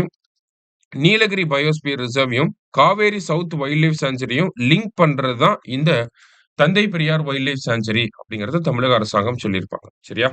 அதே மாரி அந்த தந்தை பெரியார் வைல்ட் லைஃப் சாங்சுரி அப்படிங்கிறது ஒரு டைகர் காரிடாராவும் இருக்கு. ஓகேவா? டைகர் காரிடார்னா, இந்த டைகர்லாம் போயிட்டு வரக்கூடிய காரிடார்னா வழித்தடம். ஸோ அவங்களோட மைக்ரேஷன் காரிடாராவும் இருக்கு அப்படிங்கிறத சொல்லியிருந்திருப்பாங்க. சரியா? Next 22nd law commission report. So லா கமிஷன் அப்படிங்கிறது பார்த்தீங்கன்னா, இப்ப 23வது லா கமிஷன் அப்படிங்கிறத செட்டப் பண்ணிட்டாங்க. சரியா? இப்போ இங்க என்ன குடுத்திருக்காங்கன்னா, 22nd லா கமிஷன். லா கமிஷன் அப்படின்னா, இவங்களோட வேலையே என்னன்னா, லா மினிஸ்ட்ரிக்கு ரெக்கமெண்டேஷன்ஸ குடுக்கிறது தான் லா கமிஷனோட வேல. இவங்களோட டென்யூர் அப்படிங்கிறது 3 வருஷம். சரிங்களா? 3 இயர்ஸ் வந்து இவங்களோட டென்யூர். 22nd லா கமிஷன் என்ன பண்ணியிருப்பாங்க அப்படின்னா, கிரிமினல் டிஃபமேஷன் அப்படிங்கிறத பத்தி ரெக்கமெண்டேஷன் குடுத்திருப்பாங்க. அதாவது கிரிமினல் லாஸ்க்குள்ளேயே இந்த கிரிமினல் டிஃபமேஷன் அப்படிங்கிறதும் இருக்கணும் அப்படிங்கிறத சொல்லியிருப்பாங்க. 22nd law commission of India 21 February 2020ல செட்டப் பண்ணியிருப்பாங்க. ஸோ அவங்களோட பதவிக்காலம் முடிஞ்சிருக்கும். அதோட தலைவரா யார் இருந்திருப்பாங்க அப்படின்னா, ஜஸ்டிஸ் ரீத்துராஜ் அவஸ்தி அப்படிங்கிறவங்க இருந்திருப்பாங்க. அது மட்டும் இல்லாம இவங்க ஒன் நேஷன் ஒன் எலக்ஷன 2029க்குள்ள நடத்தலாம் அப்படிங்கிற ரெக்கமெண்டேஷனையும் இவங்க வழங்கியிருப்பாங்க. சரியா? ஸோ அத பத்தி தான் இங்க குடுத்திருக்காங்க. மத்தபடி பார்த்தோம்னா, இவங்க uniform civil code, simultaneous elections, hate speech இத பத்தியுமே இந்த 22வது லா கமிஷன் ஸ்டடி பண்ணியிருக்காங்க அப்படிங்கிறத சொல்லியிருக்காங்க. அதுல முக்கியமானது இந்த ஒன் நேஷன் ஒன் எலக்ஷன் பத்தி 2029ல பேசியிருப்பாங்க. சரியா? அடுத்தது கரப்ஷன் பெர்செப்ஷன் இண்டெக்ஸ் அப்படிங்கிறது. டிரான்ஸ்பேரன்சி இன்டர்நேஷனல் அப்படிங்கிற இந்த அமைப்பு தான் இந்த ரிப்போர்ட்ட வெளியிடுறாங்க. இது அடிக்கடி கேட்பாங்க எக்ஸாம்ல. சரியா? ஸோ இதுல இந்தியாவோட ரேங்க் என்னன்னா 93வது இடத்துல நம்ம இருக்கோம். அடுத்ததா பார்த்தீங்கன்னா, ஆயுஷ் ரிப்போர்ட். அதாவது all India survey on higher education. இந்தியாவுல ஹையர் எஜுகேஷன் ரிலேட்டடான டேட்டாவ நம்ம தெரிஞ்சுக்கணும்னா, இந்த ஆயுஷ் ரிப்போர்ட்ட தான் தேடி படிக்கணும். சரிங்களா? ஸோ இத யார் ரிலீஸ் பண்றாங்க அப்படின்னா, மினிஸ்ட்ரி ஆஃப் எஜுகேஷன். இதுல முக்கியமான ஹைலைட் என்னவா இருக்கும்னா, கிராஸ் என்ரோல்மென்ட் ரேஷியோவ பத்தி தான் பேசுவாங்க. இந்தியாவ பொறுத்தவரைக்கும் இந்தியாவோட கிராஸ் என்ரோல்மென்ட் ரேஷியோ 27%ல இருக்கு. தமிழ்நாட பொறுத்தவரைக்கும் பார்த்தீங்கன்னா, 47%ல நம்ம இருக்கோம். சரிங்களா? அதான் இங்க குடுத்துருக்காங்க நமக்கு. ஸோ தமிழ்நாடு தான் வந்து பார்த்தீங்கன்னா, கன்சிஸ்டன்ட்டா அந்த கிராஸ் என்ரோல்மென்ட் ரேஷியோவ ஹையா மெயின்டெயின் பண்ணிக்கிட்டு இருக்கோம் அப்படிங்கிறத சொல்லியிருக்காங்க. அடுத்தது 10,000 ஜீனோம் ப்ராஜெக்ட். இந்த ப்ராஜெக்ட் பார்த்தீங்கன்னா, ஜீனோம் இந்தியா ப்ராஜெக்ட் அப்படின்னு சொல்லி சொல்லுவாங்க. 2020ஆம் ஆண்டு இந்த ஜீனோம் இந்தியா ப்ராஜெக்ட் வந்திருக்கும். ஐஐஎஸ்சி பெங்களூரு அப்படின்னு சொல்லுவாங்க. Indian Institute of Science Bengaluru அவங்களும், அது மட்டும் இல்லாம ஒரு 20 கல்வி நிறுவனங்களும் சேர்ந்து தான் இந்த ஜீனோம் இந்தியா ப்ராஜெக்ட் அப்படிங்கிறத பண்ணியிருப்பாங்க. ஜீனோம் இந்தியா ப்ராஜெக்ட்னா என்னன்னா, ஒரு இந்தியாவுல இருக்கக்கூடிய 10,000 மக்களோட 10,000 பேரோட ஜீன எடுத்து அத சீக்வென்ஸ் பண்ணி வைக்கணும். அத ஒரு டேட்டா பேஸா கிரியேட் பண்ணி வைக்கணும். அதுதான் இந்த ஜீனோம் இந்தியா ப்ராஜெக்ட் அப்படிங்கிறது. சரிங்களா? கிட்டத்தட்ட பார்த்தீங்க அப்படின்னா 85 பாப்புலேஷன் குரூப்ப எடுத்திருப்பாங்க. 32 ட்ரைபல் குரூப், 53 நான் ட்ரைபல் குரூப். ஓகேங்களா? ட்ரைபல் பாப்புலேஷன்ல இருந்து ஒரு 32, நான் ட்ரைபல் பாப்புலேஷன்ல இருந்து ஒரு 53. ஸோ இந்த மாதிரி இப்ப நார்த் இந்தியால இருந்து, மிடில் ஈஸ்ட் ஐ மீன் நார்த் ஈஸ்ட்ல இருந்து, சவுத் இந்தியால இருந்து, மலைவாழ் மக்கள் இந்த மாதிரி ஒரு 85 பாப்புலேஷன் குரூப் அதிலிருந்து 10,000 பேரோட டேட்டாவ எடுத்து, டிஎன்ஏவ எடுத்து டேட்டா பேஸா கிரியேட் பண்ணி வச்சிருக்காங்க. அந்த டேட்டா பேஸ் எல்லாமே எங்க ஸ்டோர் பண்ணி வச்சிருக்காங்க அப்படின்னா, ஃபரிதாபாத்ல இருக்கக்கூடிய இந்தியன் பயாலஜிக்கல் டேட்டா சென்டர் அப்படிங்கிற இந்த இடத்துல ஸ்டோர் பண்ணி வச்சிருக்காங்க. இத எப்ப இனாகரேட் பண்ணியிருப்பாங்கன்னா, 2022ல இனாகரேட் பண்ணியிருப்பாங்க. சரியா?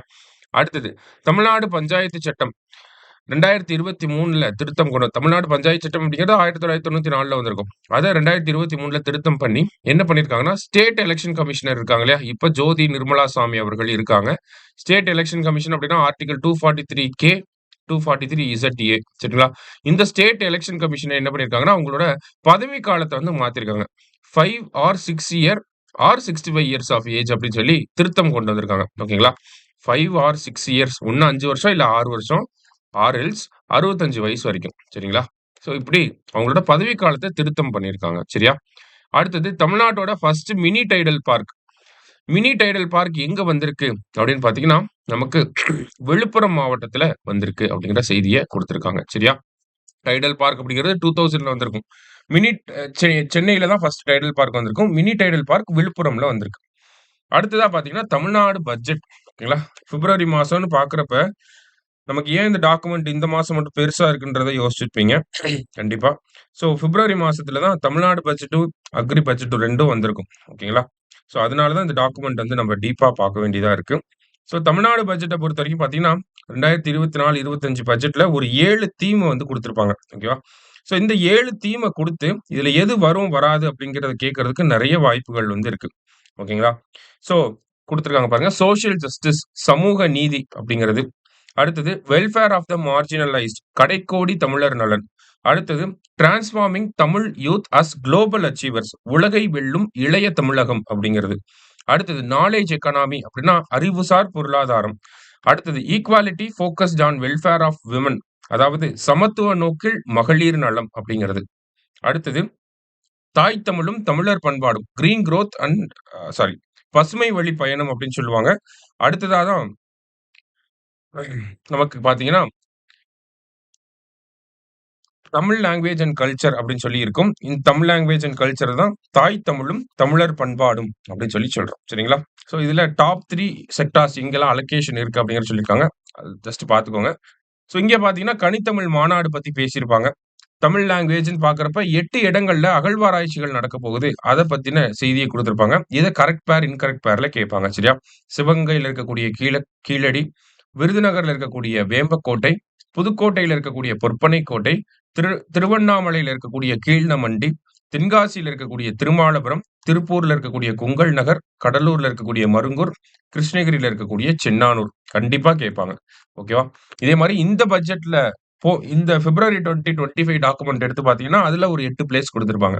இந்த 8 16 பிளேஸையும் கண்டிப்பா ஞாபகம் வச்சுக்கணும். ஏதாவது ஒண்ணு கேட்கறதுக்கு வாய்ப்புகள் இருக்கு. சரியா? அடுத்தது தமிழ்நாட்டையும் தாண்டி வெளிமாநிலங்களையும் நம்ம அகழ்வாராய்ச்சி பண்றோம். எங்கெங்க அப்படின்னு பார்த்தீங்கன்னா, கேரளா இருக்கக்கூடிய முசிறி, ஒடிசா பாலூர், ஆந்திர பிரதேஷ்ல வெங்கி, கர்நாடகால இருக்கக்கூடிய மஸ்கி. அத தாண்டி டீப் சி எஸ்கவேஷன் அதாவது ஆழ்கடல் அகழ்வாராய்ச்சி அப்படின்னு சொல்லுவாங்க. அது எங்க பண்றோம்னா, கொற்கையிலயும், அழகன்குளம் அப்படிங்கிற அந்த பகுதியிலயும் பண்றோம். சரிங்களா? இத தாண்டி மத்த முக்கியமான திட்டங்கள் பார்த்தீங்கன்னா, கலைஞரின் கனவு இல்லம் திட்டம். குடிசை இல்லா தமிழகத்த 2030க்குள்ள உருவாக்குறதுக்காக கொண்டு வரப்பட்ட திட்டமாக இருக்கு. அடுத்ததா பார்த்தீங்கன்னா, நமக்கு பாவர்ட்டி எராடிகேஷன்க்காக தாயுமானவர் திட்டம். அதாவது 2 வருஷத்துல 5,00,000 குடும்பங்கள பாவர்ட்டிலிருந்து வெளிய கொண்டு வரணும்ங்கிறதுக்காக கொண்டு வந்திருப்பாங்க. அடுத்தது சிங்கார சென்னை 2.0 அப்படிங்கிற திட்டம் நடைமுறையில இருக்கக்கூடிய திட்டம். அத பத்தி பேசியிருப்பாங்க. வடசென்னை வளர்ச்சி திட்டம் அப்படிங்கிறது புதிய திட்டமாக போன வருஷம் கொண்டு வரப்பட்டிருக்கும். அதே மாரி எந்தெந்த ரிவர்ஸ வந்து ரீஸ்டோர் பண்ண போறோம் அப்படிங்கிறத குடுத்திருப்பாங்க. முக்கியமான திட்டங்கள் அப்படின்னு பார்க்கிறப்ப வேற என்ன இருக்கு அப்படின்னு பார்த்தீங்கன்னா, நமக்கு ஆ பூஞ்சோலை அப்படிங்கிற இந்த விஷயம். மத்தது எல்லாமே நடைமுறையில இருக்கக்கூடிய திட்டங்கள். அத பத்தி நமக்கு தெரியும். ஜஸ்ட் ஒரு டைம் ரீட் பண்ணிக்கோங்க. புதுசா இருக்கக்கூடிய திட்டங்கள நம்ப பார்ப்போம். சரிங்களா? பூஞ்சோலை அப்படிங்கிறது நமக்கு இந்த ஜுவனைல் ஜஸ்டிஸ் இருக்கு இல்லையா? ஜுவனைல் ஜஸ்டிஸ் அப்படின்னு பார்த்தீங்கன்னா, சிறுவர் சீர்திருத்த பள்ளிகள்லாம் இருக்கும். அத பத்தி ஸ்டடி பண்ணியிருப்பாங்க தமிழக அரசாங்கம். ஸ்டடி பண்ணி சந்துரு அவர்கள் தலைமையில அந்த கமிட்டி ஸ்டடி பண்ணியிருப்பாங்க. ஜுவனைல் ஜஸ்டிஸ் பத்தி. அத பத்தி ஸ்டடி பண்ணதுக்கு அப்புறமா ஒரு ரெக்கமெண்டேஷன் குடுத்திருப்பாங்க. இந்தியாவிலேயே பெஸ்ட்டா ஒரு சிறுவர் சீர்திருத்த பள்ளிய தமிழ்நாட்டுல கொண்டு வரணும். அதுக்கு பூஞ்சோலை அப்படிங்கிற பேர் வைக்கணும் அப்படிங்கிறத ரெக்கமெண்டேஷன் குடுத்து, அத செயல்படுத்திட்டு இருக்காங்க இப்போ. சரிங்களா? அடுத்தது தொல்குடி அப்படிங்கிற திட்டம். ட்ரைபல் பீப்பிள் இருக்கக்கூடிய பகுதிகள்ல இன்ஃப்ராஸ்ட்ரக்சர் டெவலப்மென்ட்க்காக இந்த தொல்குடி அப்படிங்கிற திட்டம் கொண்டு வரப்பட்டிருக்கும். அதே மாரி அயோத்திதாச பண்டிதர் ஹேபிடேஷன் டெவலப்மென்ட் ஸ்கீம் அப்படிங்கிறது இருக்கும். அயோத்திதாச பண்டிதர் பேர்ல வந்துச்சுன்னா, அது எஸ்சி மக்கள் அதிகமா இருக்கக்கூடிய பகுதிகள்ல பேசிக் இன்ஃப்ராஸ்ட்ரக்சர டெவலப் பண்றதுக்காக கொண்டு வந்திருந்திருப்பாங்க. சரியா? அத தாண்டி பார்த்தோம்னா, நமக்கு ஸ்போர்ட்ஸ்ல ஒரு முக்கியமான அனவுன்ஸ்மென்ட் இருந்துச்சு. என்னன்னா, இந்தியாவோட முதல் Tamil Nadu Olympic water sports academy. Olympic water sports academy அப்டின்னா, ஒலிம்பிக்ல இந்த சர்ஃபிங் அந்த மாதிரியான ஸ்போர்ட்ஸ்லாம் இருக்கும் இல்லையா? ஸோ அதுக்காக தமிழ்நாட்டுல ஒரு அகாடமிய உருவாக்க போறாங்க. எங்க அப்டின்னு பார்த்தீங்கன்னா, ராமநாதபுரத்துல உருவாக்க போறாங்க. சரியா? மத்தபடி பார்த்தீங்க அப்டின்னா ஸ்பேஸ் இண்டஸ்ட்ரியல் அண்ட் புரொப்பல்லன்ட் பார்க் அப்படிங்கிறத தூத்துக்குடியில கொண்டு வரப் போறாங்க. ஏன் தூத்துக்குடியில கொண்டு வராங்கன்னா, குலசேகரப்பட்டினம் அப்படிங்கிறத நம்ப லான்ச் பேடா இஸ்ரோ டெவலப் பண்ணிட்டு இருக்காங்க இல்லையா? அதனால அதுக்கு பக்கத்திலேயே அதுக்கு சப்போர்ட் பண்ற மாரி ஸ்பேஸ் இண்டஸ்ட்ரியல் அண்ட் புரொப்பல்லன்ட் பார்க் அப்படிங்கிறத கொண்டு வரப் போறாங்க. சரியா? நெக்ஸ்ட் பார்த்தீங்க அப்படின்னா, கலைஞர் இன்டர்நேஷனல் கன்வென்ஷன் சென்டர். அதாவது உலக தரத்தில நடக்கக்கூடிய மாநாடுகள் எல்லாத்தையும் நடத்துறதுக்காக ஒரு கன்வென்ஷன் சென்டர முட்டுக்காடு அப்படிங்கிற பகுதியில சென்னையில நம்ம கொண்டு வரோம். அதே மாரி குளோபல் ஸ்டார்ட் அப் சம்மிட் அப்படிங்கிறத நடத்தப் போறோம் அப்படின்னு சொல்லியிருந்தாங்க. தமிழ்நாடு ஆர்ட்டிபிஷியல் இன்டெலிஜென்ஸ் மிஷன் அப்படிங்கிறது முதலமைச்சருக்கு கீழ தலைமையில அது நடக்கும் அப்படிங்கிறத சொல்லியிருந்தாங்க. அடுத்ததா என்விரான்மென்ட்க்காக டிஎன் ஷோர் அப்படின்னு சொல்லக்கூடிய நெய்தல் மீட்சி இயக்கம். கோஸ்டல் ஏரியாஸ ரீஸ்டோர் பண்றதுக்காக, கோஸ்டல் கன்சர்வேஷன்க்காக அத கொண்டு வந்திருந்திருப்பாங்க. சரியா? அடுத்ததா பார்த்தீங்கன்னா, இந்த மாரி ஒரு 10 பீச்சஸ்ல நம்ம ப்ளூ ஃபிளாக் சர்டிஃபிகேஷன் அப்படிங்கிறத வாங்க போறோம். அதுக்கான செய்தியுமே இந்த இடத்துல குடுத்திருந்தாங்க. எந்தெந்த பீச்சஸ்க்கு வாங்க போறோம் அப்படிங்கிறத ஜஸ்ட் ஒரு டைம் ரீட் பண்ணிக்கோங்க. சரியா? அடுத்ததா அக்ரி பட்ஜெட். அக்ரி பட்ஜெட்ல இருக்கக்கூடிய முக்கியமான திட்டம் என்ன அப்படின்னு பார்த்தீங்கன்னா, இந்த திட்டம் தான். முதலமைச்சரின் "மண்ணுயிர் காத்து மண்ணுயிர் காப்போம்" அப்படிங்கிற இந்த திட்டம். ஓகேங்களா? சாயில் குவாலிட்டிய இம்ப்ரூவ் பண்றதுக்காக கொண்டு வந்திருப்பாங்க. இந்த திட்டத்துக்கு கீழ 22 காம்போனன்ட்ஸ் இருக்கு. எத்தன காம்போனன்ட்ஸ் இருக்கு அப்படிங்கிறத கேட்கலாம்.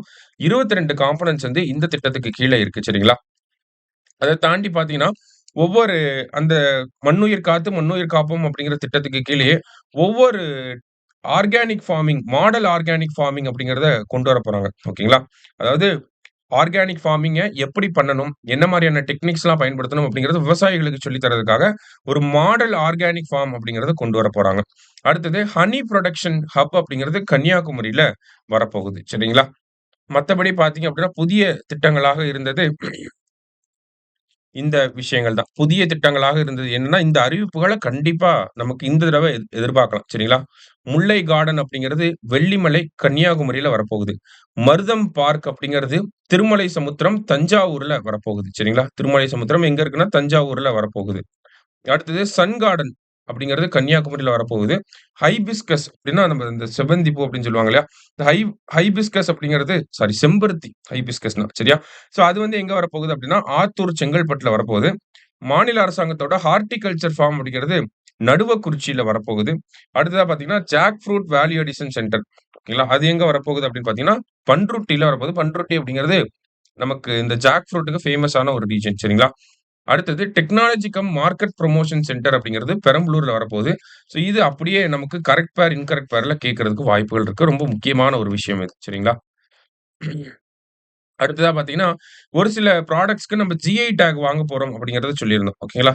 ஸோ அப்ப இதையுமே நமக்கு கரெக்ட் பேர், இன்கரெக்ட் பேர்ல கேட்கறதுக்கு வாய்ப்பு இருக்கு. சரிங்களா? அப்ப இத ஒரு டைம் நம்ம ரீட் பண்ணி வச்சுக்கணும்.